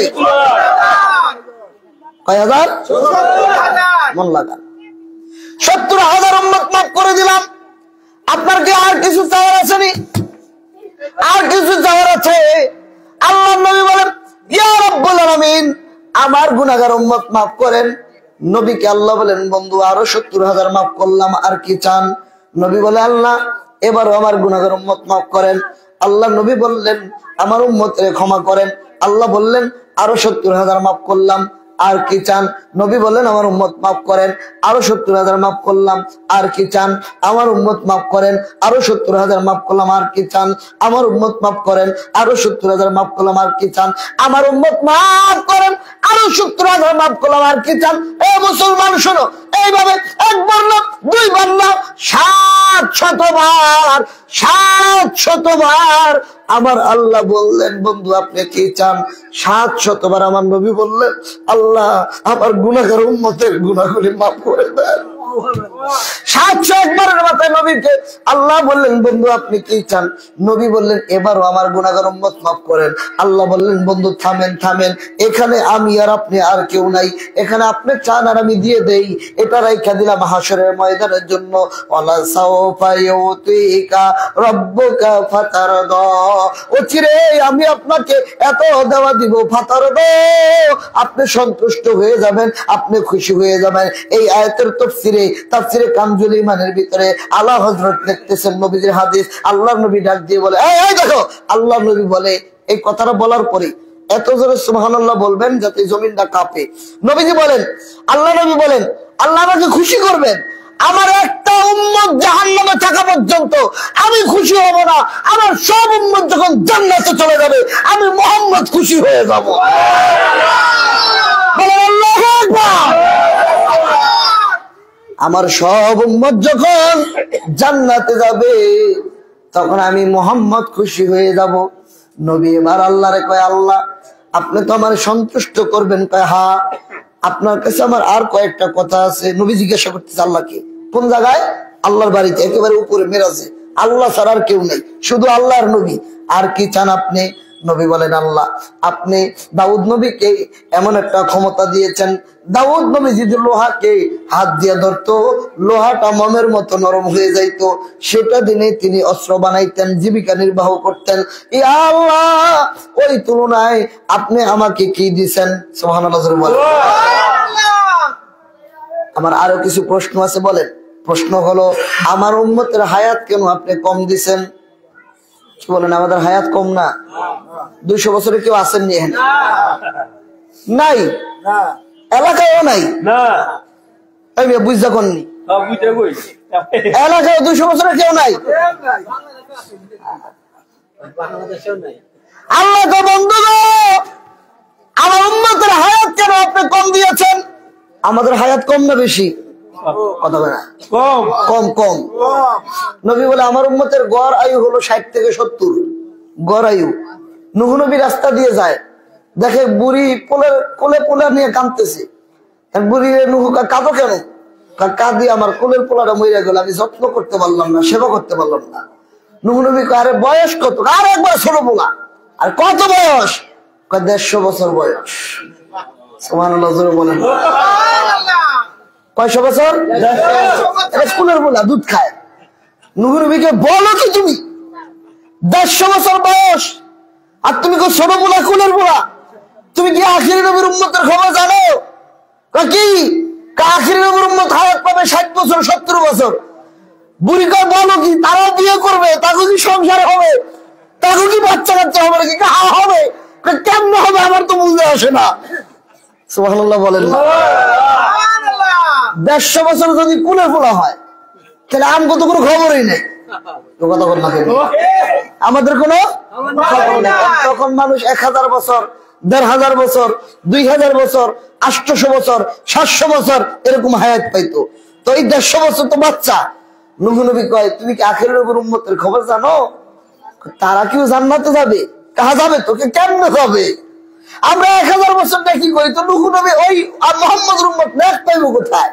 আল্লাহ নবীরে যখন বললো আমার উম্মতের হায়াত কেন কম দিলেন, নবী আল্লাহ বললো, তখন আল্লাহ কয় আপনার উম্মতের হায়াত কম দিছি কেন জানেন? আল্লাহ নবী কয় কেন আমার বলেন, আমি জানতে চাই আমার উম্মতের হায়াত কেন কম দিছেন।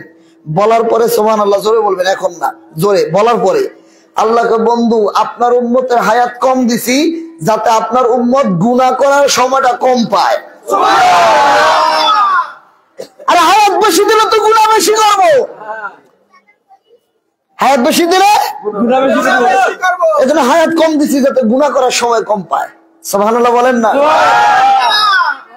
দেখেন না এখন যে অবস্থা, কি টেন্ডারবাজি করতে চায়, গদি ছাড়তে চায় না, রাস্তা ছাড়তে চায় না, সাদাবাজি ছাড়তে চায় না।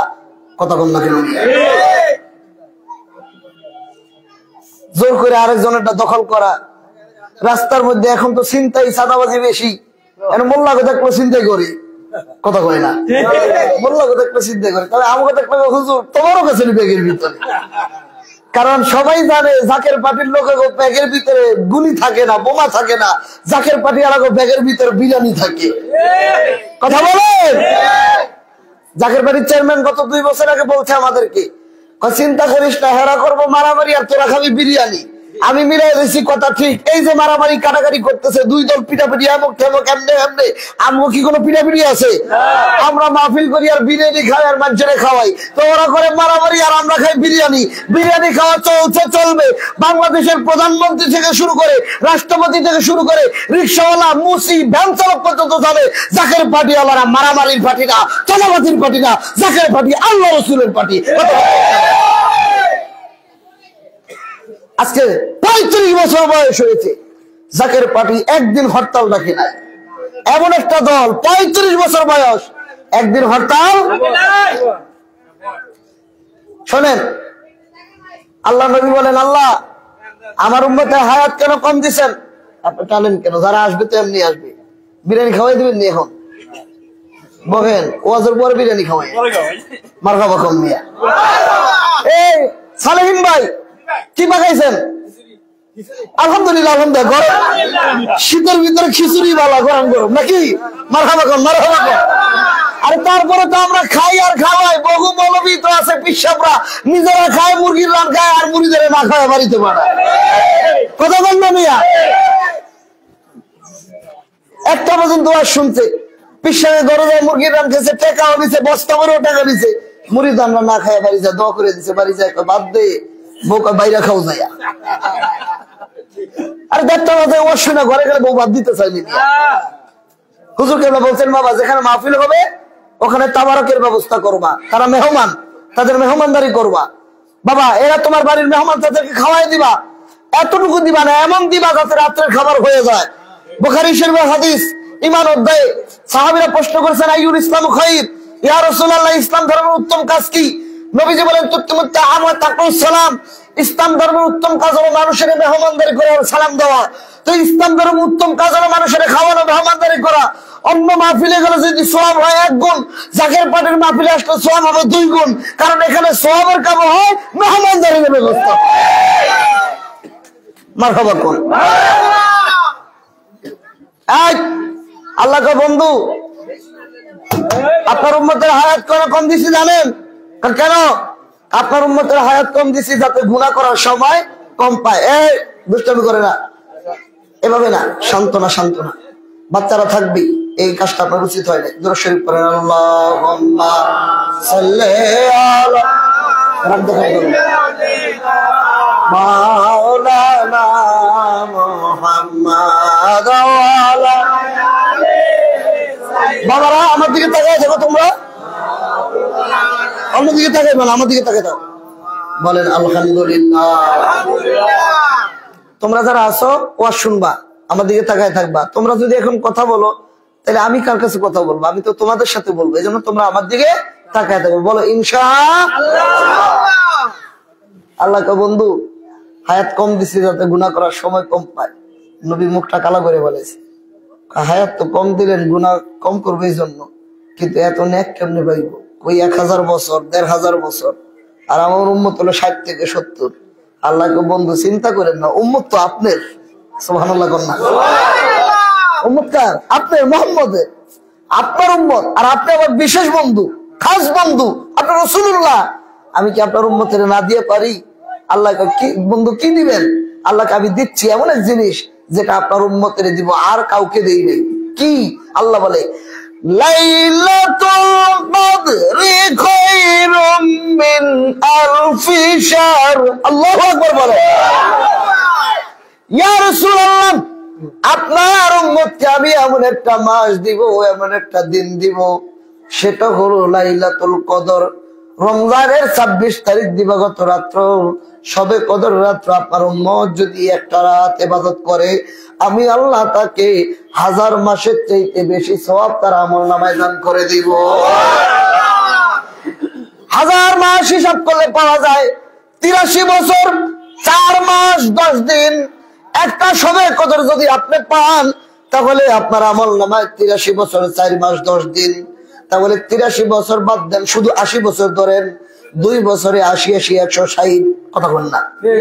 এরকম আপনি হিসাব করেন, যদি আপনি 50 বছর বাঁচেন, 50 বছর প্রতিদিন যদি প্রতি বছর যদি একটা করে সবে কদর হয়, দেখা যাবে আপনার আমলনামায় হাজার হাজার লক্ষ লক্ষ বছরের নাকি আল্লাহ তাআলা আপনার আমলনামায় দান করে দিয়েছে।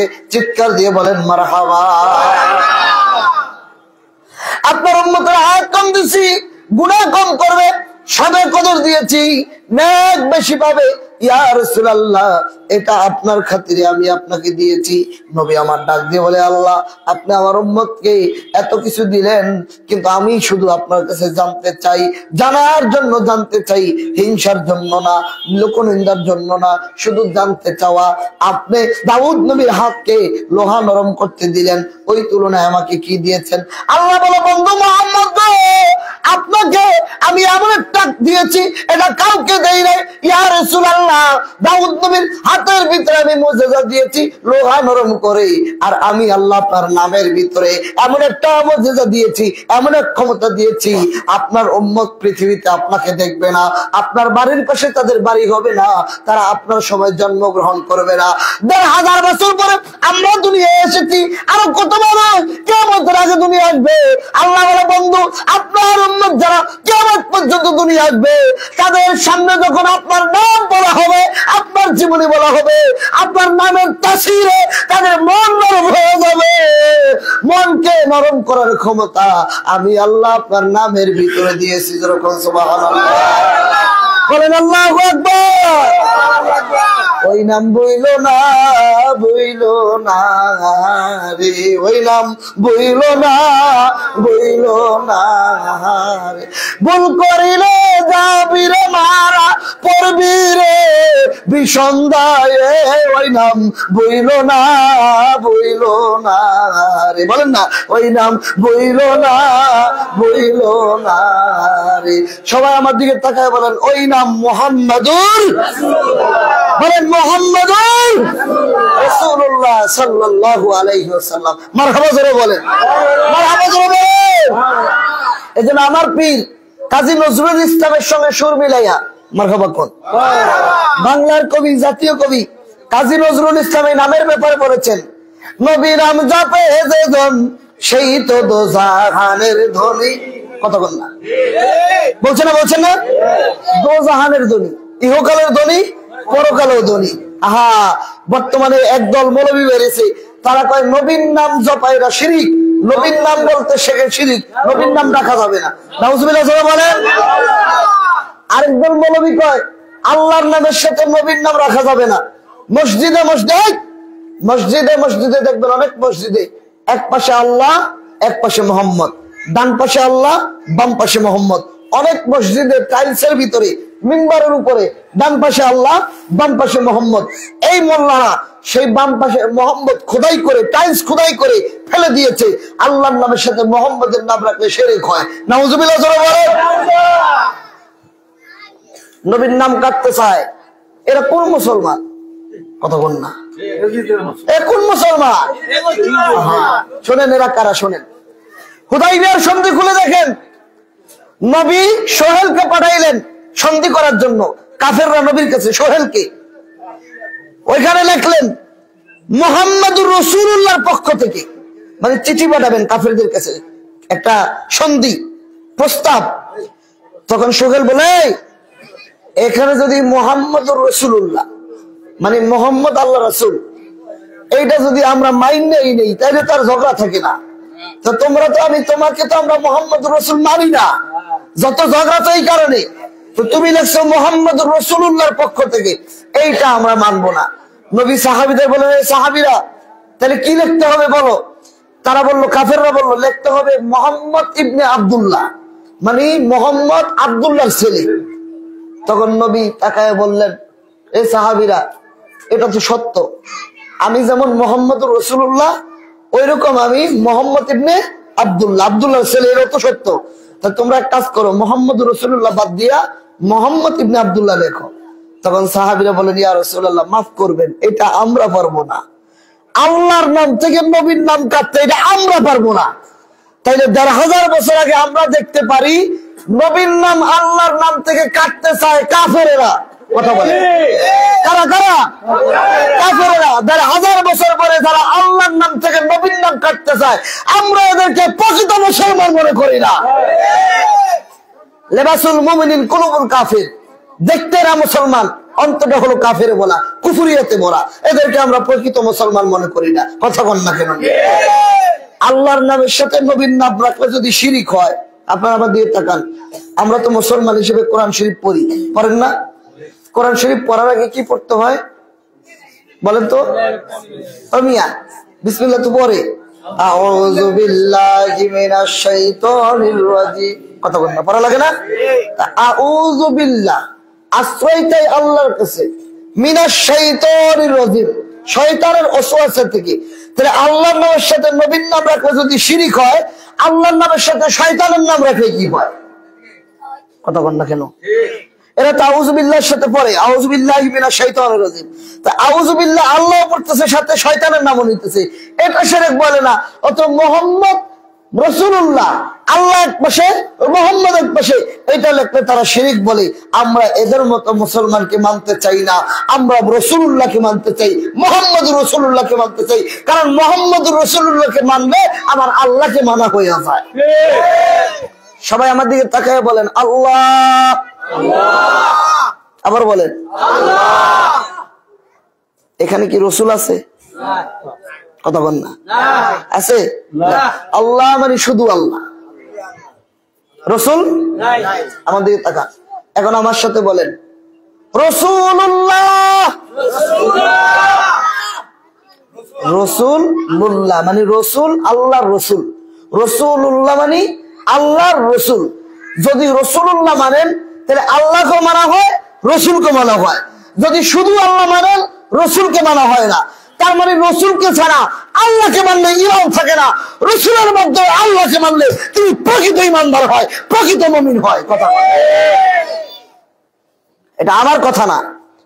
সূরা ইউনূস কি মাইক লাগাইছে নুরুজ্জামান, আমি তো জানি নুরুজ্জামানের মাইক, আমার 12টা বাজানের নাই। যাক, আর অল্প সময়। আপনারা কি কথা বুঝতেছেন ক্লিয়ার? আচ্ছা, যাই হোক, আমার কাছে একটু কম পাই, নুরুজ্জামান সাউন্ডটা কমাই রাখছে। যাক, একটু দরুদ শরীফ পড়েন। আল্লাহুম্মা সাল্লি মাওলানা মুহাম্মাদ ওয়া আলা সাইয়্যিদিনা। গভীর মনোযোগ শুনেন, সূরা ইউনূস 62, 63, 64 নম্বর আয়াত। আল্লাযীনা আমানু ওয়া কানু ইয়াত্তাকুন। আল্লাহ বলেন যারা ঈমান এনেছে, আমি আল্লাহকে ভয় করেছে, লাহুল বুশরা ফিল হায়াতিদ দুনিয়া ওয়া ফিল আখিরাহ, দুনিয়া এবং আখিরাতে তাদের জন্য সুসংবাদ। এই আয়াতের তাফসীর করেছেন নবীজির আপন চাচাতো ভাই রাসূল মুফাসসির আব্দুল্লাহ ইবনে আব্বাস রাদিয়াল্লাহু আনহু। তাফসীর ইবনে আব্বাসের ভিতরে বলেন আল্লাযীনা আমানু, যারা ঈমান এনেছে মুহাম্মদের উপরে এবং কোরআনের উপরে। মানে আগে কোরআনের উপরে ঈমান না, আগে মুহাম্মদের উপরে ঈমান, তারপরে কোরআনের উপরে। কারণ কোরআন নাজিল হয়েছে পৃথিবীর কেউ দেখে নাই, কোরআন নাজিল হয়েছে মুহাম্মদের উপরে। জবান একটা, বাক্য দুইটা, কালাম দুইটা, জবান একটা। এই মুখ দিয়ে নবী বলেছে এটা কোরআন, এই মুখ দিয়ে নবী বলেছে এটা হাদিস। নবীকে যে মানে সে আমার আল্লাহকে মানে, নবীকে যে বিশ্বাস করে সে আমার আল্লাহর কোরআন বিশ্বাস করে। তাই মুহাম্মদুর রাসূলুল্লাহকে মানলে আল্লাহকে মানা হয়ে যায়। জবান করে বলে মারহাবা। আর মুহাম্মদুর রাসূলুল্লাহকে মানলে আল্লাহকে মানা হয়ে যায়। মারহাবা কোন, মারহাবা কোন। আমরা আল্লাহর নাম, নবীর নাম ডাকতে চাই কি চাই না? এজন্য বলে নবী নাম জপে যেজন সেই তো দোজাহানের ধনী, নবী মর পরশ মনি, নবী মর সোনার খনি, নবী নাম জপে যেজন সেই তো দোজাহানের ধনী, নিদানে আখিরাতে করাবেন পুলসিরাতে। বলেন নিদানে আখিরাতে করাবেন পুলসিরাতে। কান্ডারি হইয়া নবী, কান্ডারি হইয়া নবী পার করিবেন সেই তরণী, নবী মর পরশমণি, নবী মর সোনার খনি, নবী নাম জপে যেজন সেই তো দোজাহানের ধনী। মারহাবা খান, মারহাবা। নবীর নাম যে জপে আল্লাহ তার ইজ্জত বাড়িয়ে দেয়, সম্মান বাড়িয়ে দেয়। সাইয়েদনা আবু বকর সিদ্দিককে মানুষ ভালোবাসে না গালি দেয়? যেরকম আবু জাহেলকে ভালোবাসে না গালি দেয়? আবু জাহেল নবীর বিরুদ্ধে গেছে আর আবু বকর নবীর পক্ষে গেছে, যার কারণে তাম দুনিয়ার মানুষ আবু বকরের নাম শুনলে শ্রদ্ধা করে। কথা বলেন না? তো নবীজি একটা আংটি দিয়েছেন, আমাদের দেখেন আংটি, আংটি দিয়ে বলে আবু বকর ইয়া রাসূলুল্লাহ এই আংটিটা নিয়ে যাও। কি করব? এই আংটির ভিতরে খোদাই করে লিখবা লা ইলাহা ইল্লাল্লাহ, শুধু লা ইলাহা ইল্লাল্লাহ। আবু বকর সিদ্দিক আংটি হাতে নিয়ে স্বর্ণকারের দোকানে গেলেন, গিয়ে বললেন এই স্বর্ণকার এই আংটির ভিতরে খোদাই করে লেখো লা ইলাহা ইল্লাল্লাহ। হঠাৎ করে আবু বকরের মনে পড়লো, আবু বকর মুহাম্মাদুর রাসূলুল্লাহ যদি না হইতো তাহলে লা ইলাহা ইল্লাল্লাহ তুমি পাইতা না। তুমি তো মুহাম্মাদুর রাসূলুল্লাহর কারণে লা ইলাহা ইল্লাল্লাহ পাইছো। আবু বকর সিদ্দিক কয় ও কর্মকার রে, স্বর্ণকার রে, তুমি পুরাটা লেখো লা ইলাহা ইল্লাল্লাহু মুহাম্মাদুর রাসূলুল্লাহ সাল্লাল্লাহু আলাইহি সাল্লাম। স্বর্ণকার খোদাই করে লিখলেন লা ইলাহা ইল্লাল্লাহু মুহাম্মাদুর রাসূলুল্লাহ সাল্লাল্লাহু আলাইহি ওয়াসাল্লাম। এই আংটি যখন আবু বকর হাতে নিলেন, হাতে নিয়ে আমার নবীর দরবারে গেলেন, ইয়া রাসূলুল্লাহ এই নেন আপনার আংটি মোবারক। নবীজি আংটি মোবারক হাতে নিয়ে দেখে লেখা লা ইলাহা ইল্লাল্লাহু মুহাম্মাদুর রাসূলুল্লাহ, পাশে লেখা আবু বকর সিদ্দিক। সুবহানাল্লাহ। আবু বকর কি করছ রে আবু বকর? তোমাকে আমি বলছি শুধু লিখবা লা ইলাহা ইল্লাল্লাহ, তুমি কি সাথে আমার নাম লেখছো আবার তোমার নাম লেখছো? আবু বকর এখন ভয়ে কাঁপে, থরথর করে কাঁপে। ইয়া রাসূলুল্লাহ আমাকে মাফ করবেন, আপনি আল্লাহর নামের সাথে আপনার নামটাকে আমি আলাদা করতে মন চায় নাই, এজন্য আমি আপনার নামের সাথে আল্লাহর নাম লিখে দিয়েছি, আল্লাহর নামের সাথে আপনার নামকে যোগ করে দিয়েছি, কিন্তু আল্লাহর কসম আমার নাম আমি লিখি নাই। ইয়া রাসূলুল্লাহ আমাকে মাফ করে দেন, এটা আমি লিখি নাই।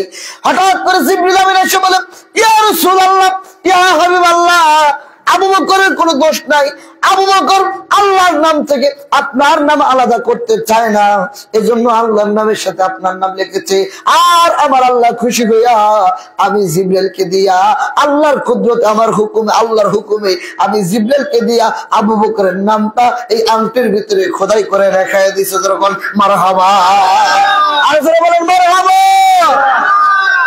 তাহলে আবু বকরের দাম বাড়ছে না কমছে? আর জোরে কোন। এখন কি আপনারা আল্লাহ রাসূলের নাম কাছাকাছি না দূরে? জোরে জোরে জোরে। যারা আল্লাহর নাম থেকে নবীর নাম বাদ দিতে চায় আমরা তাদেরকে মানতে চাই না। কথা বল, কথা বল।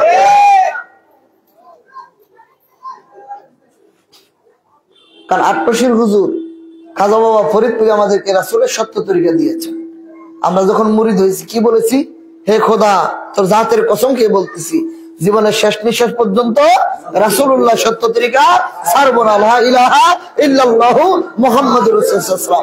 আমরা শেষ নিঃশ্বাস পর্যন্ত রাসূলের তরিকা ছাড়বো না বলছি। মনে রাখবেন আটপশি হুজুর তথা জাকের পার্টির একজন সদস্য যেখানে আছে সেখানে আল্লাহর নামের সাথে নবীর নাম আসে, সেখানে রাসূলের মিলাদ কিয়াম ছিল, আছে, থাকবে। আমরা মিলাদ কিয়াম বন্ধ করব না, করব না, করব না। ঠিক কিনা বলো?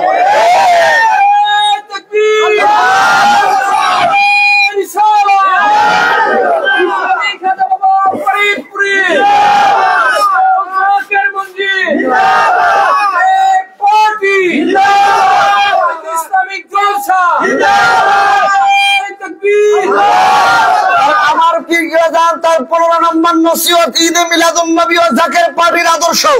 সেই নসিহতে লিখেছেন জাকের পার্টি ক্ষমতা কেন্দ্রিক পার্টি নয়, আদর্শ কেন্দ্রিক পার্টি। রাসূলুল্লাহর আদর্শ প্রচার করা হলো এই পার্টির একমাত্র উদ্দেশ্য। জাকের পার্টির নীতিমালা ইসলাম, ঈমান, ইহসান, এই পার্টির নীতিমালা যারা পালন করবে তাদের দলে আল্লাহ রাসূলের মহব্বতের স্রোত পয়দা হবে।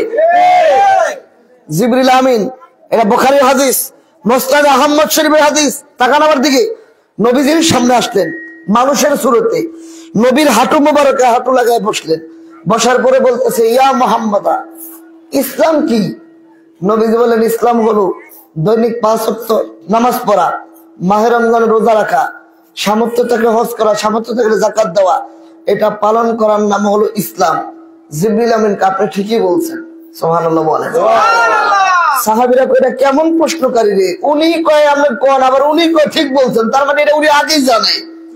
কত কয় না উনি আগেই বলে। ও মুহাম্মদ ঈমান কি? নবীজি বলেন ঈমান হলো আমানতু বিল্লাহি ওয়া মালাইকাতিহি ওয়া কুতুবিহি ওয়া রুসুলিহি ওয়াল ইয়াউমিল আখির ওয়াল কদরি খায়রিহি ওয়া শাররিহি মিনাল্লাহি তাআলা ওয়াল বাসি বাদাল মাউত। এরা মুখে পড়া, অন্তর থেকে বিশ্বাস করার নাম ঈমান। কয় আপনি ঠিকই বলছেন, সুবহানাল্লাহ বলেন। এরপরে বলতেছে ও মুহাম্মদ ইহসান কি? নবীজি বলেন ইহসান হলো তুমি এইভাবে ইবাদত করো যেন তুমি আমার আল্লাহকে দেখতেছো। আর যদি তুমি আল্লাহকে দেখতে না পারো তো তুমি যখন ইবাদত করবে, নামাজ পড়বে, তুমি মনে করবা তোমাকে আমার আল্লাহ দেখতেছে। এটা পালন করার নাম, মানার নাম হলো ইহসান। মারহাবা কোন। এই হাদিস দেখে আটপশির হুজুর তার নসিহতে 15 নম্বর খণ্ডে লিখেছে ইসলাম আর ঈমান হলো শরীয়তের ইশারা, ইহসান হলো মারিফতের ইশারা। ইসলাম, ঈমান, ইহসান জাকের পার্টির নীতিমালা। প্রথমটা হলো ইসলাম। ইসলাম মানে শান্তি, এজন্য জাকের পার্টি অশান্তি করে না, হরতাল ডাকে না, মারামারি করে না, মানুষ হত্যা করে না। কথা বলেন ঠিক না বেঠিক? ইমান মানে নবীর প্রেম, নবীর মহব্বত, নবীর ভালোবাসা। জাকের পার্টির লোকদের ভিতরে যেইভাবে নবীর প্রেম আছে, নবীর ভালোবাসা আছে, নবীর কথা শুনলে চোখ দিয়ে পানি আসে, ইয়া নবী সালাম আলাইকা বললে চোখ দিয়ে পানি পড়ে, অন্য কোন পার্টির লোকের মনে এইভাবে নবীর প্রেম নাই। কারণ তাদের কাছে আছে বোমা, তাদের কাছে আছে গাঁজা, তাদের কাছে আছে ফেন্সিডিল, তাদের কাছে আছে ইয়াবার পোটলা, তাদের কাছে ছুরি, মানুষ হত্যা করা, তাদের কাছে আছে 3 রাস্তার মোড়ে দাঁড়ায় ছিনতাই করা। এগুলি জাকের পার্টির লোকেরা করে না, নবীর প্রেম তাদের অন্তরে আছে। কথা বলেন না কেন? 3 নম্বর ইহসান। ইহসান মানে মারফতের ইশারা, মানে আল্লাহর পরিচয়। তাহলে আমার পীর লিখছেন জাকের পার্টির নীতিমালা ইসলাম, ঈমান, ইহসান। জাকের পার্টি হলো আল্লাহ দেখার রাস্তা, আল্লাহ দেখার রাস্তা জাকের পার্টি। এজন্য হুজুর বলছেন জাকের পার্টি যারা প্রাথমিক সদস্য হবে 3টা গুণ থাকবে। 1 নম্বর গুণ হলো জাগতিক জ্ঞান চর্চার সাথে সাথে আধ্যাত্মিকতা চর্চা করবে, মারফত চর্চা করবে। 2 নম্বর আরেকজনকে এই পথে দাওয়াত দিবে। 3 নম্বর হলো যার যার অবস্থানে থেকে মানবতার কল্যাণে খেদমত করবে, কাজ করবে। এটাই হলো জাকের পার্টির লোকের একটা আদনা সদস্যের পরিচয়। জবান খুলে কোন মারহাবা। জিবরিল আমিন কয়, হুজুর আপনি বলেন। জিব্রাইল, হুজুর আল্লাহ হায়াত, জিবরিল ছিল না, আল্লাহ হায়াত কম, নেক বেশি। বলেন নেক কি? বেশি। বেশি হায়াত দিলে গুনাহ বেশি করবে। নেক পাবে কোথায়? সবে কদর দিব। সবে কদর 1 রাকাতে 1 রাইতে 1000 মাসের থেকে শ্রেষ্ঠ। এই সওয়াব আপনার উম্মতের আমলনামায় দিব। তাহলে আমার উম্মতরে আপনি মন নরম করতে, দাউদ নবী হাত দিয়েছেন লোহা নরম করতে। আপনার নামের ভিতরে আমি এমন স্বাদ দিয়েছি, আপনার নাম যখন উম্মতের সামনে বলবে তাতে তখন তাদের মন নরম হয়ে যাবে, মন গড়িয়ে গড়িয়ে আপনার মহব্বতে তাদের চোখ দিয়ে পানি পড়বে। এই শক্তির আপনার নামের ভিতরে আমরা দিয়েছি। আমরা সেই নবীর নামের পাগল, সেই নবীর গুণের পাগল, সেই নবীর প্রেমের পাগল। কতক্ষণ ঠিক না বেঠিক? জিবরিল আমিন বুরাক নিয়ে যাচ্ছে নবীর নিয়ে। কিছু দূর যাওয়ার পরে এমন একটা বাগানের ভিতরে গেলেন, ক্ষেতের ভিতরে গেলেন। দেখে সবুজ মাথায় পাগড়ি পরা, সবুজ পোশাক পরা কিছু লোক, যারা ক্ষেতের ভিতরে বীজ বুনে, বোনার সাথে সাথে এই বীজ গাছ হয়ে যায়, ধান হয়ে যায় বা গম হয়ে যায়, কেটে কেটে গোলার ভিতরে ভরে আবার বীজ বুনে, লাগানোর সাথে সাথে হয়ে যায়। চাষ করা লাগে না, পানি দেওয়া লাগে না, অপেক্ষা করা লাগে না। বীজ বুনতে দেরি হয়, উপরে দিয়ে গাছ হইতে দেরি হয় না। নবী বলে, জিব্রাইল এই লোকগুলি কারা? এই লোকগুলি কারা? এটা কেমন ক্ষেত? এমন ক্ষেত তো আমি কোনোদিন দেখি নাই। জিব্রাইল এই ক্ষেতটা কেমন ক্ষেত? জিব্রাইল বলে, ইয়া রাসূলুল্লাহ এগুলো হলো আপনার উম্মতের ভিতরে উম্মত যারা ইসলামের জন্য, আখিরাতের জন্য, পরকালের জন্য আল্লাহর রাস্তায় দান করে, ইসলামের জন্য খেদমত করে। আপনার উম্মতরে বলবেন তারা যেন ইসলামের জন্য বেশি বেশি দান সদকা করে। এগুলি পরকালের খেতে বোনা হইতেছে। আল্লাহ ডাক দিয়ে বলেন, আপনার কোন উম্মত যদি একটা নেক আমল করে, তার আমল নামায় 10টা নেকের সওয়াব দেওয়া হবে।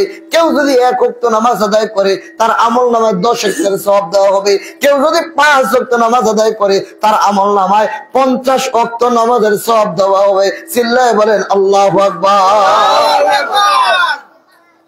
এটা হলো পরকালের ক্ষেত। বলেন পরকালের ক্ষেত। কথা বলেন পরকালের ক্ষেত। এই জন্য দান সদকা করবেন, খেদমত করবেন, আল্লাহ রাসূলের পথে দান করবেন, কিন্তু ব্যবসার জন্য দান করবেন না। আমাদের দেশে এখন পাড়া বেচে, পাড়া কোরআনের পাড়া বেচে। চিনেন নি আপনারা? কয় পাড়া?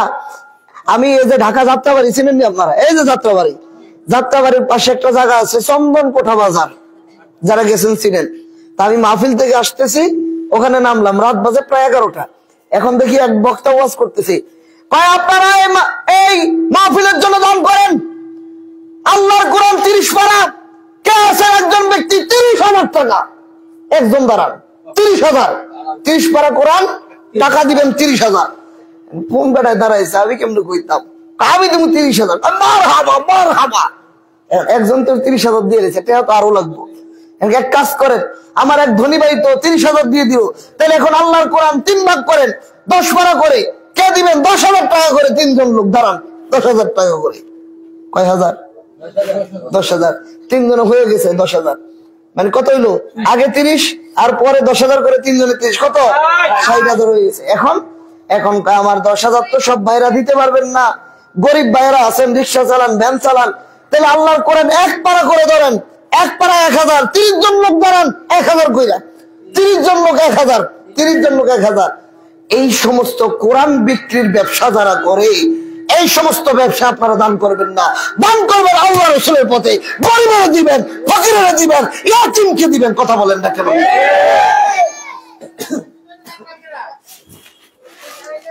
শোনেন,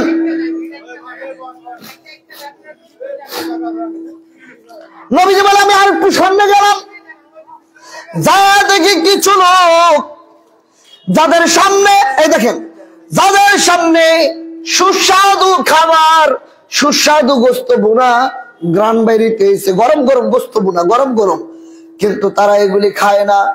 পাশে একটা ডেগের ভিতরে পচা গোস্ত, পোক হয়ে গেছে, কীট বের হইতেছে, কি দুর্গন্ধ, ওই কীটযুক্ত গোস্ত গুলো তারা খাইতেছে আর কানতেছে, অথচ সামনে গরম গোস্ত, বোনা গোস্ত তারা খায় না।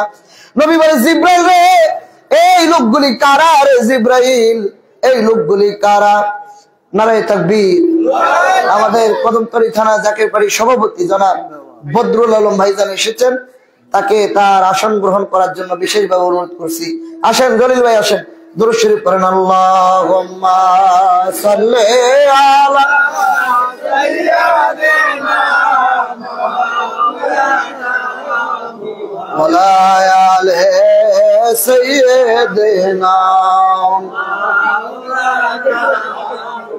আল্লাহুম্মা সাল্লি আলা সাইয়্যিদিনা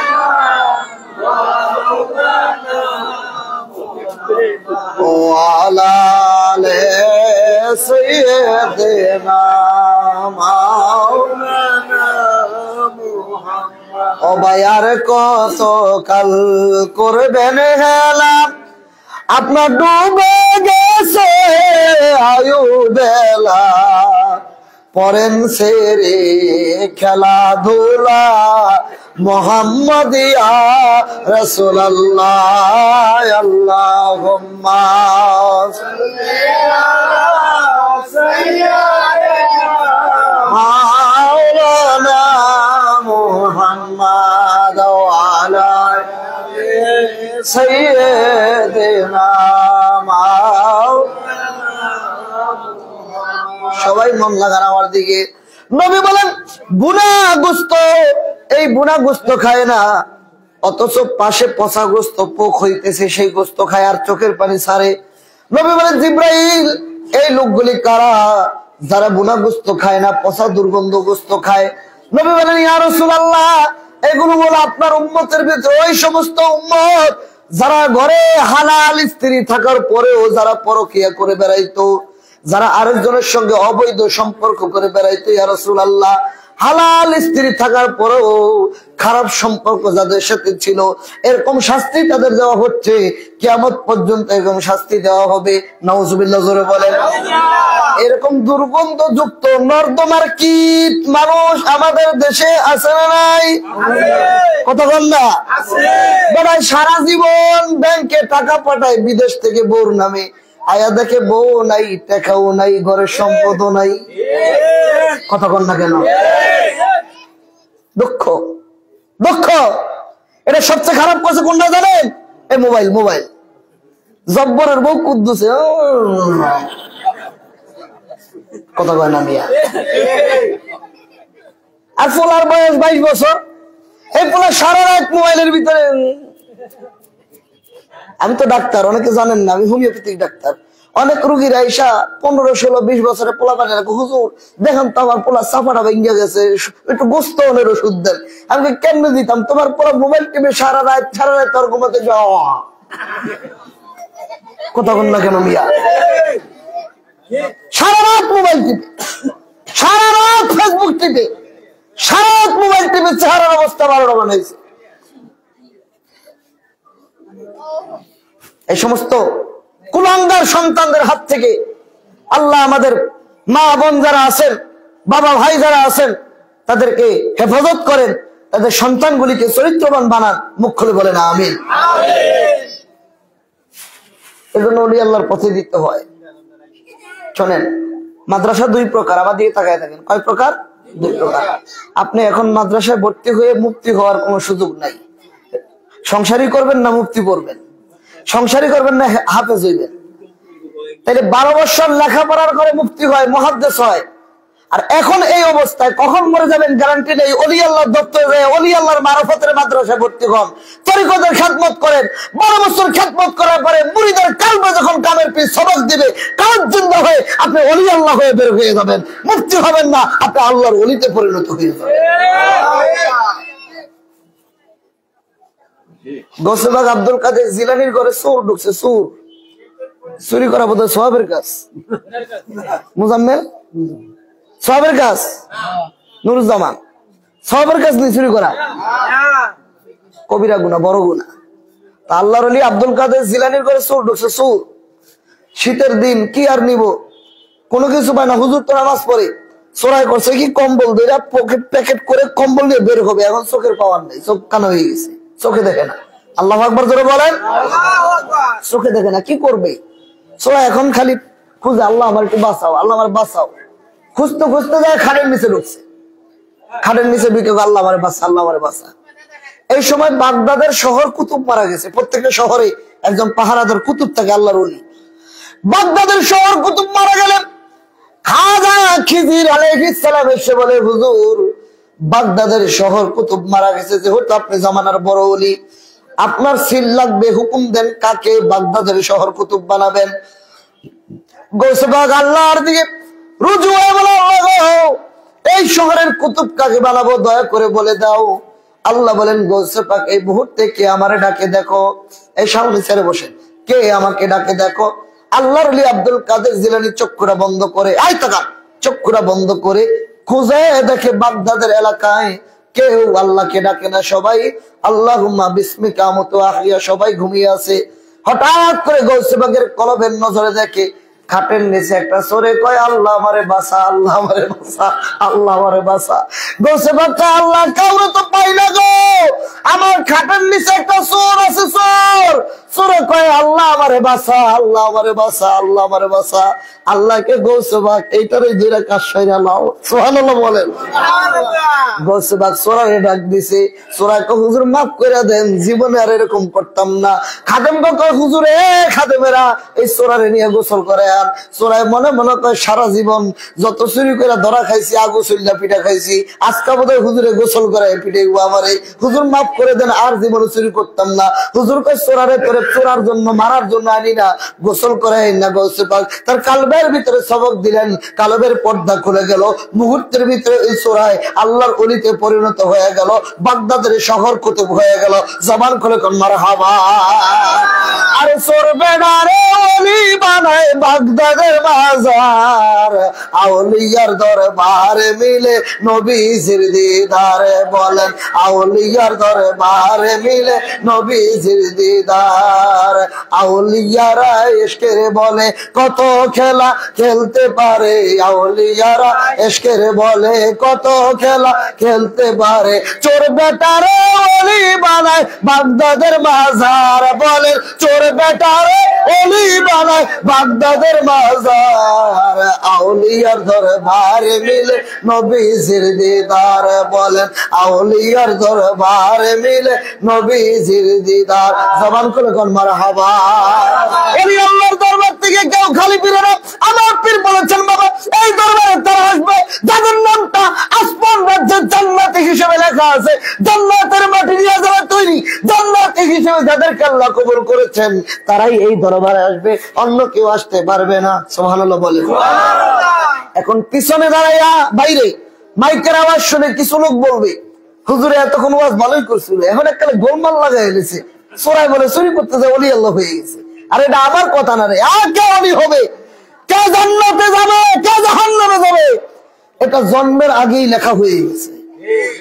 কে জান্নাতে কে জাহান্নামে, এটা জন্মের আগে লেখা। আপনি আবার ভুল করেন কেন? হাদিস শরীফ নেন, জগৎ বিখ্যাত হাদিসের কিতাব জামি তিরমিজি শরীফ এবং জগৎ বিখ্যাত হাদিসের কিতাব মিশকাতুল মাসাবি ঈমান অধ্যায়ে 96 নম্বর হাদিস, হাযা হাদিসুন সহিহ, জাল হাদিস না, দুর্বল হাদিস না, যঈফ হাদিস না, একেবারে সহিহ হাদিস। মিশকাতুল মাসাবি, নবীজি বের হইলেন, আমাদের দেখেন বের হইলেন, আল্লাহর নবী বের হইলেন, হাতের ভিতরে দুইটা বই, কিতাব। নবীজি কিতাব এনে বলে, সাহাবীরা লাব্বাইক ইয়া রাসূলুল্লাহ, এই কিতাব দুইটা কি লেখা আছে তোমরা জানো? সাহাবীরা বলে, আল্লাহ রাসূল আলামু, আল্লাহ রাসূল ভালো জানে, আমরা জানি না। নবীজি বললেন, ডান হাতের কিতাবটা হলো জান্নাতীদের নাম, জান্নাতীদের বাপদাদার নাম, জান্নাতীদের পূর্বপুরুষের নাম, সবার শেষে কে জান্নাতে যাবে তা এখানে লেখা হয়ে গেছে, কমানো হবে না, বাড়ানো হবে না। আল্লাহু আকবার জোরে বলেন। এই শুনুন, বাম হাতের কিতাবটা হলো জাহান্নামীদের নাম, জাহান্নামীদের বাপদাদার নাম, সবার শেষে কে জাহান্নামে যাবে এখানে লেখা হয়ে গেছে, কমানো হবে না আর বাড়ানো হবে না। এই কথা বলে নবী আমার কিতাব দুইটা পিছন দিয়ে ছুঁড়ে মারলেন, কিতাব দুইটা গায়েব হয়ে গেল। একজন সাহাবী বলে, ইয়া রাসূলুল্লাহ, কে জান্নাতি আর কে জাহান্নামী এটা যদি আগে থেকে সিদ্ধান্ত হয়ে যায় তাহলে আর আমল করে লাভ কি? তাহলে আর আমল করবো কেন? নবী বললেন, না না, আমল বন্ধ করো না, আমল চালায় যাইতে থাকো। জান্নাতীদের শেষ আমল হলো জান্নাতীদের মতো, আগে সে যাই করুক না কেন। জাহান্নামীদের শেষ আমল জাহান্নামীদের মতো, আগে সে যাই করুক না কেন। এজন্য হাদিস এসেছে, ইন্নামাল আমালু বিল খাওয়াতিম, মানুষের জীবনের শেষ আমলটা হলো নির্ভরযোগ্য। আমাদের দেশে দেখবেন সারা জীবন অন্যায় করেছে, পাপ করেছে, ব্যভিচার করেছে, মদ খেয়েছে, মাতাল ছিল, এমন লোকটা মৃত্যুর আগে তওবা করে খাঁটি মুসলমান হয়ে মারা গেছে। কথা বল না কেন? তার মানে তার নামটা জান্নাতের লিস্টে আগে থেকেই লেখা। বহু নামাজি আছে, সারা জীবন নামাজ পড়ছে, কপালে নামাজের দাগ, কিন্তু মরার আগে বিষ খেয়ে আত্মহত্যা করে মারা গেছে, গলায় ফাঁসি দিয়ে মারা গেছে। কথা বল না, কথা বল না। তার মানে কে জান্নাতি হবে কে জাহান্নামী হবে এগুলি জন্মের আগেই লেখা। আমরা বড় ভাগ্যবান।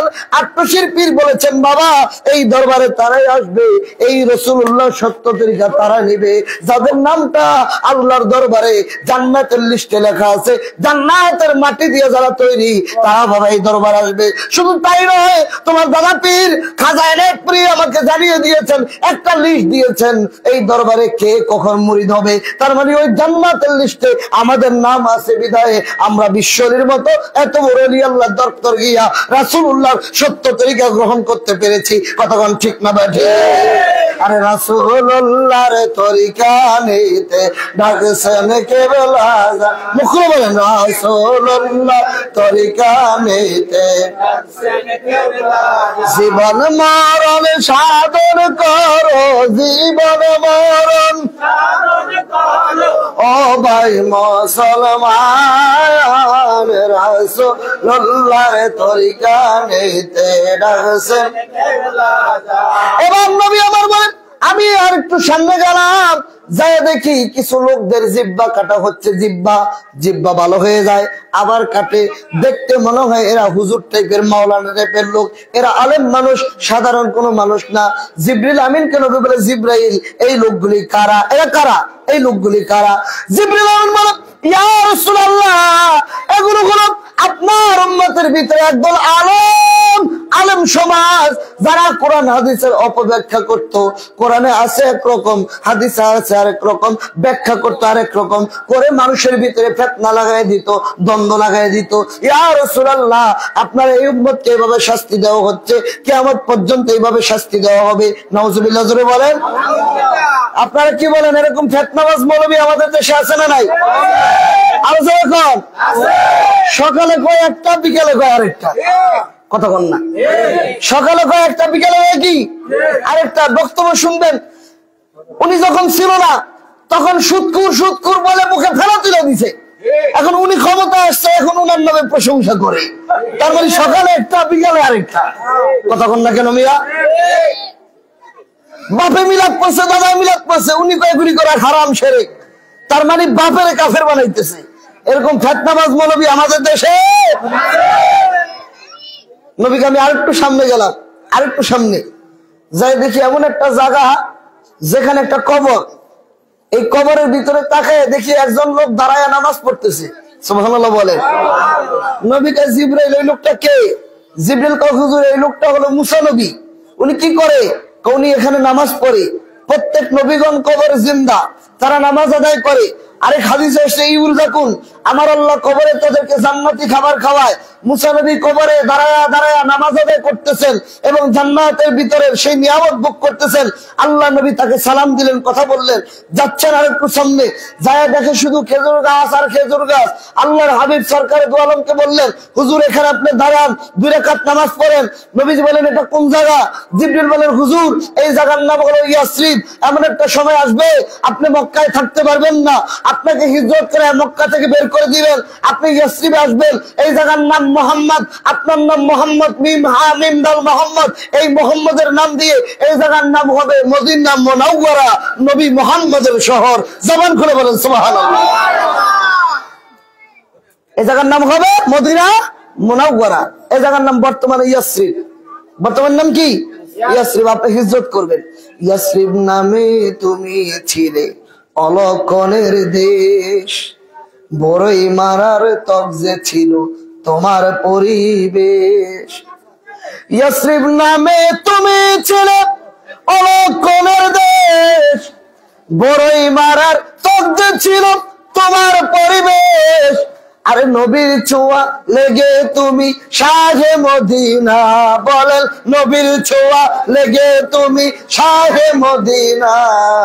সব ভুলিব কিন্তু তোমায় ভুলতে পারি না, বলেন সব ভুলিব কিন্তু তোমায় ভুলতে পারি না।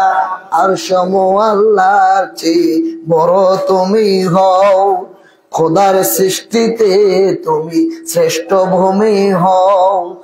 আর সম আল্লাহর চেয়ে বড় তুমি হও, খোদার সৃষ্টিতে তুমি শ্রেষ্ঠ ভূমি হও। কেন? আরে তোমার বুকে ঘুমিয়ে আছেন শাহে মদিনা, বলেন তোমার বুকে ঘুমিয়ে আছেন শাহে মদিনা। সব বলিব কিন্তু তোমায় ভুলতে পারি না, বলেন না সব বলিব কিন্তু তোমায় ভুলতে পারি না। সোনার মদিনা আমার প্রাণের মদিনা, বলেন সোনার মদিনা আমার প্রাণের মদিনা। সব বলিব কিন্তু তোমায় বলতে পারি না, বলেন না সব বলিব কিন্তু তোমায় বলতে পারি না। নবী এই মদিনায় এসে রাষ্ট্র ব্যবস্থা কায়েম করলেন, বিচার কায়েম করলেন, তরিকা দিলেন, রাষ্ট্রপ্রধান হলেন, দেশ পরিচালনা করলেন। নবীজি আমার আন্তর্জাতিক সনদ করলেন। মারহাবা বলেন। অনেকে বলেন পীর সাহেবদের রাজনীতির দরকার কি? আরে পীর সাহেব তো রাজনীতি করবে, কারণ নবী তো রাজনীতি করছে। মারহাবা কোন না? ছোট্ট করে বলে শেষ করে দিতে গান। নবীর জীবনে 3টা ভাগ করেন, আমার দিকে তাকান, বলেন কয় ভাগ? কথা বলে কয় ভাগ? 3টা ভাগ করে নবীর জীবনী শেষ করি, তাকান 3টা ভাগ। নবীর বয়স ছিল 15, বলেন কত? 15 বছর বয়সে নবী একটা দল করেছেন, সেই দলের নাম দিয়েছেন হিলফুল ফুজুল। কি নাম?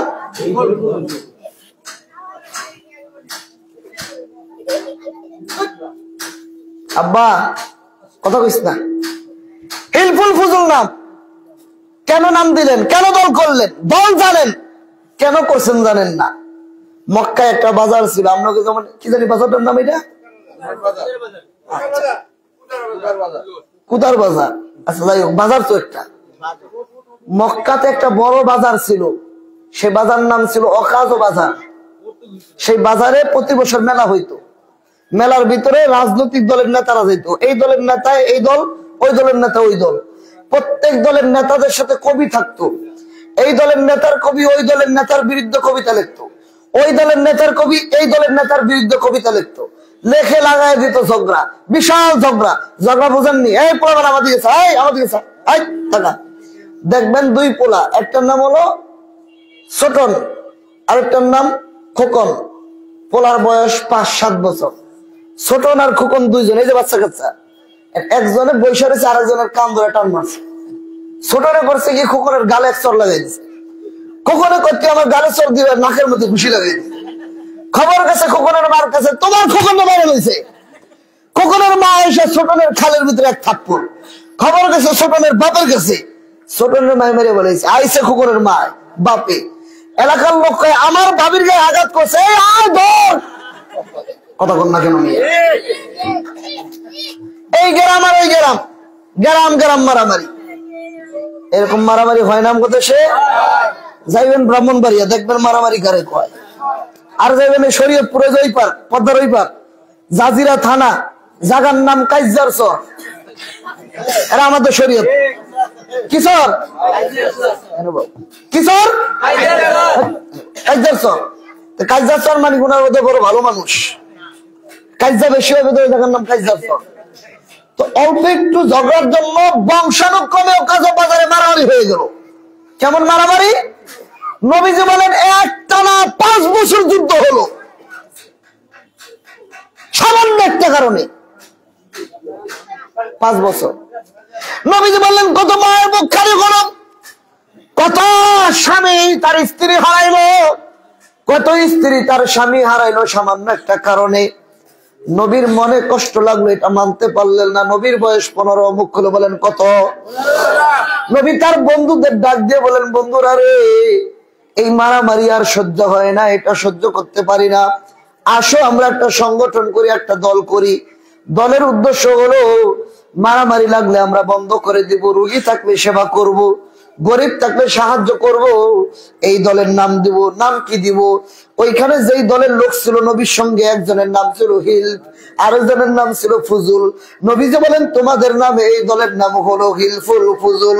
উদ্দেশ্য হলো মানবতার কল্যাণে কাজ করা। জবান করে কোন মারহাবা। 1 নম্বর 15 বছর বয়সে নবী আমার দল করলেন, পার্টি করলেন, মারহাবা কোন। এবার যান 40 বছর বয়সে রমজানের 26 তারিখ দিবাগত রাত্র নবীর প্রতি কোরআন নাজিল হলো। নবীজি কাঁপতে কাঁপতে মা খাদিজার কাছে গেলেন, গিয়ে বললেন, ও খাদিজা, অমুক অমুক দেখেছি আমার প্রতি কোরআন নাজিল হয়েছে, আমাকে চাদর দিয়ে জড়িয়ে ধরো। মা খাদিজা বলে, আমার চাচাতো ভাই আছে ওরাকা ইবনে নওফল, উনি তাওরাত জবুরের পণ্ডিত, তাওরাত জবুর সম্পর্কে ভালো জানে, আপনি তার কাছে চলেন, উনি বলতে পারবে আপনি কাকে দেখেছেন। নবীকে নিয়ে মা খাদিজা ওরাকা ইবনে নওফলের কাছে আসলেন।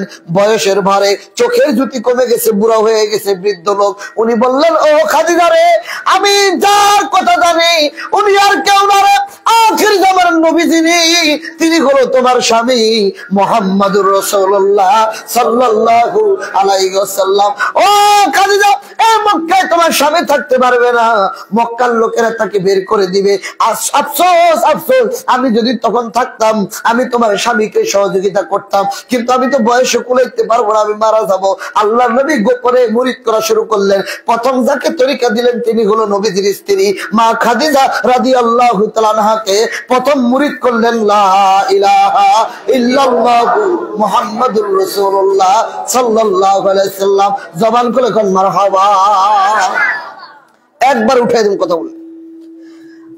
প্রথম মুরিদ করলেন মা খাদিজাকে। 3 বছর গোপনে গোপনে দাওয়াত দিলেন। 3 বছর পরে প্রকাশ্যে দাওয়াত দিলেন। প্রকাশ্যে দাওয়াত দেওয়ার পরে মক্কার কাফেররা নবীকে আর মানে না, নবীকে কষ্ট দেয়, আঘাত করে। আল্লাহ বললেন, বন্ধু মোহাম্মদ, আপনি আর মক্কায় থাকেন না, আপনি হিজরত করেন, আপনি ইয়াসরিবে যান। নবী আমার ইয়াসরিব মানে মদিনায় আসলেন। মদিনায় এসে নবী আমার একটা মসজিদ বানাইলেন। মসজিদে নববী 100 হাত লম্বা, 100 হাত পাশে, 3 হাত উঁচু করে পাথর দিয়ে দিয়ে দেয়াল দিলেন, খেজুর গাছ দিয়ে পিলার দিলেন, খেজুর গাছের পাতা দিয়ে নবীজি আমার ছাদ দিলেন। বৃষ্টি নামলে পানি পড়তো, সাহাবীদের কপালে কাদার দাগ হয়ে যাইতো। সেই মসজিদের নাম মসজিদে নববী। 1 রাকাত নামাজ পড়লে 50,000 রাকাতের সওয়াব আমার আল্লাহ তার আমল নামায় দান করে দেয়। জবান খুলে বলেন আল্লাহু আকবার। 3টা মসজিদ, একটা মসজিদে নববী, আরেকটা মসজিদুল হারাম। এই আমাদের তাকান, কাবাগর, কাবাগরে 1 রাকাত নামাজ পড়লে 1 লক্ষ রাকাত নফল নামাজের সওয়াব হয়। মদিনার মসজিদে 1 রাকাত নামাজ পড়লে 50,000 রাকাতের সওয়াব হয়। ফিলিস্তিন বাইতুল মুকাদ্দাস সেখানে 1 রাকাত নামাজ পড়লে 25,000 রাকাতের সওয়াব হয়। আর তামাম পৃথিবীতে যত মসজিদ আছে সকল মসজিদের সওয়াব একই রকম। বাইতুল মুকাররম মসজিদে নামাজ পড়লে যেই সওয়াব হবে, আপনার কুদার বাজার মসজিদে নামাজ পড়লে একই সওয়াব হবে। আটশির মসজিদে নামাজ পড়লে যেই সওয়াব হবে, চরমানের মসজিদে নামাজ পড়লে এক সওয়াব হবে। কাকরাইল মসজিদে নামাজ পড়লে একই সওয়াব হবে। জুরাইন মাজার মসজিদে নামাজ পড়লে একই সওয়াব হবে। তামাম পৃথিবীর যত মসজিদে যান একই সওয়াব হবে। শুধু সওয়াবের দিক দিয়ে 3টা জায়গায় ব্যবধান। কাবা ঘরে 1 রাকাতে 1 লক্ষ, মদিনার মসজিদে 1 রাকাতে 50,000, বাইতুল মুকাদ্দাসে 1 রাকাতে 25,000। আফসোস লাগে, দুঃখ লাগে, বাংলাদেশের কিছু মানুষ কয় অমুক মাঠে আসেন, ওই মাঠে যায় 1 রাকাত নামাজ পড়লে 49 কোটি রাকাতের সওয়াব হবে। নাউজুবিল্লাহ বলেন। বাংলাদেশের মানুষ এখনো সেই জায়গায় যায়। নাউজুবিল্লাহ বলবেন না। আবার কয় আমরা হজে যাইতে পারি না, ওই জায়গায় যাই, ওই জায়গায় গেলে হজের সওয়াব হয়। এই নিয়ত করে যারা ওই জায়গায় যাবে তাদের ঈমান নষ্ট হয়ে যাবে, কাফের হয়ে যাবে, কাফের হয়ে যাবে। কারণ হজ করতে গেলে কাবা ঘর লাগবে, হজ করতে গেলে মুজদালিফা লাগবে, হজ করতে গেলে আরাফা লাগবে। কথা বল না মিয়া। অথচ তারা যে ওইখানে যায়, ওইখানে কাবা ঘর নাই। আফসোস, এইটা যদি আমরা আটপেশিয়ালারা কইতাম, আর উপায় ছিল না। কতক্ষণ না কেন মিয়া। অথচ বাংলাদেশে একটা মসজিদে জুমা হচ্ছে, হাজার হাজার আলেম বক্তব্য দিচ্ছে, একটা আলেম প্রতিবাদ করে নাই। একটা মসজিদের জুমায় এর প্রতিবাদ জানানো হয় নাই যে ওখানে হজের সওয়াব হবে। এই কথা মানলে ঈমান নষ্ট হয়ে যাবে। পাগলামি পাগলামি বাংলাদেশের মানুষ মেনে নিবে না। হজের সওয়াব হবে একমাত্র কাবা ঘরে। কতক্ষণ না কেন। কাবা ঘর ছাড়া আর কোথাও হজের সওয়াব নাই। কোন পীরের মাজারে, কোন পীরের দরবারে, কোন মসজিদে, কোন খানকায়, কোন মাঠে গেলে হজের সওয়াব হবে, এই কথা মানলে ঈমান নষ্ট হয়ে যাবে।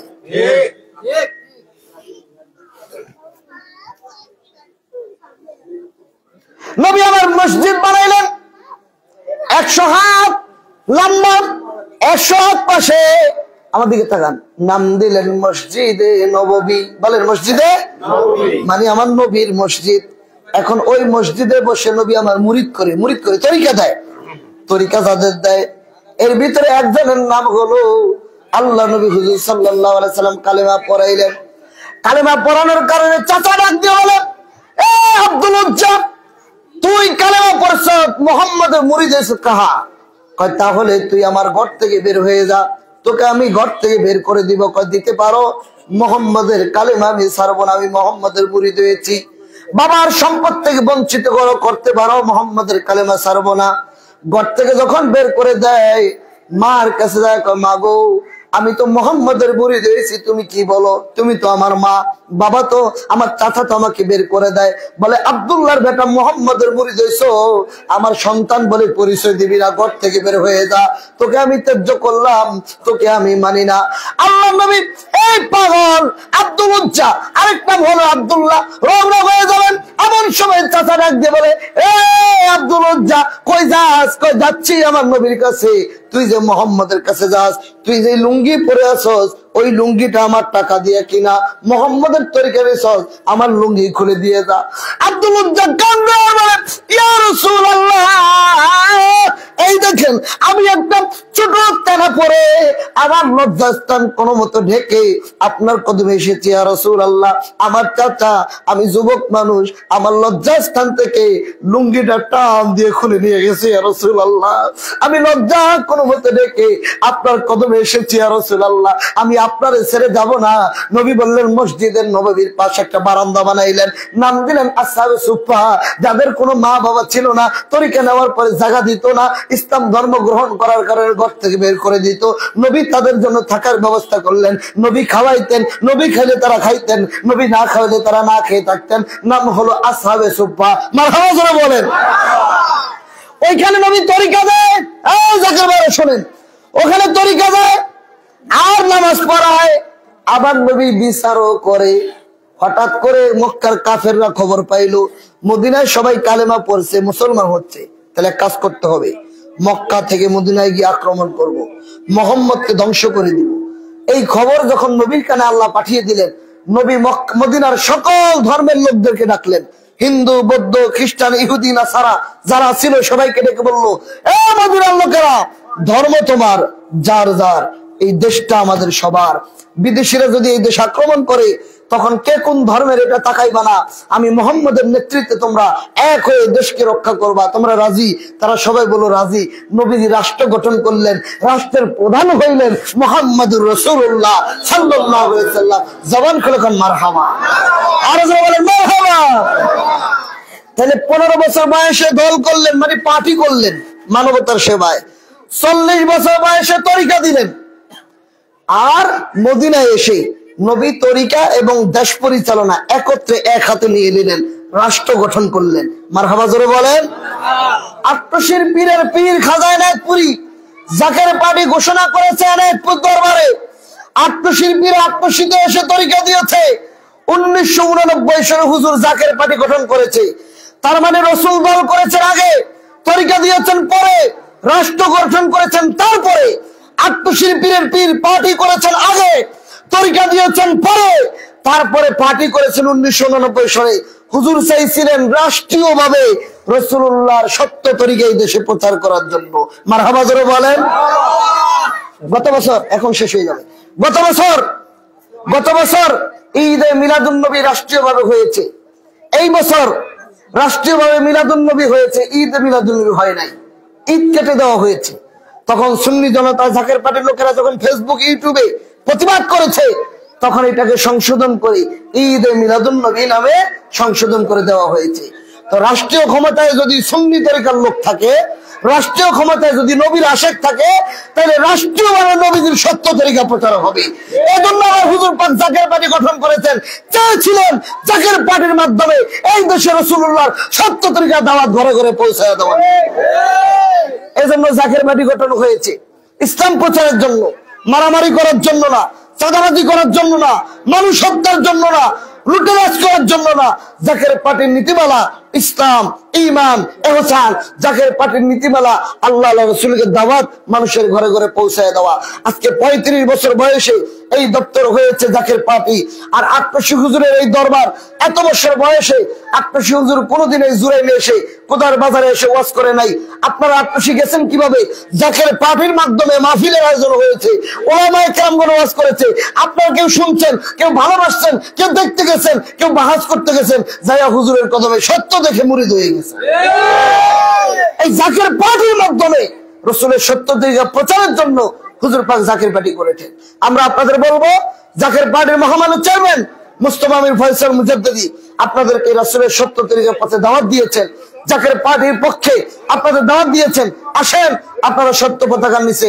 বাংলাদেশের বহু রাজনৈতিক দল করেছেন, করতেছেন, করবেন, কিন্তু জাকের পার্টির মতো আদর্শ কেন্দ্রিক রাজনীতি আর দ্বিতীয়টা বাংলাদেশে দেখাইতে পারবেন না। আকাশের চাঁদের ভিতরে কলঙ্ক আছে, আকাশের চাঁদের দিকে তাকালে কলঙ্কের কালো দাগ দেখা যায়। জাকের পার্টির চেয়ারম্যানের চরিত্রে বিন্দু পরিমাণ কলঙ্কের দাগ কেউ দেখাইতে পারবেন। এই পবিত্র নেতার সহবতে যাওয়ার আহ্বান জানিয়ে আজকের মতো আলোচনা এখানে শেষ করলাম। আসুন আমরা দয়াল নবীকে দাঁড়ায় সালাম জানাই। ইয়া নবী সালাম আলাইকা ইয়া রাসূল সালাম আলাইকা।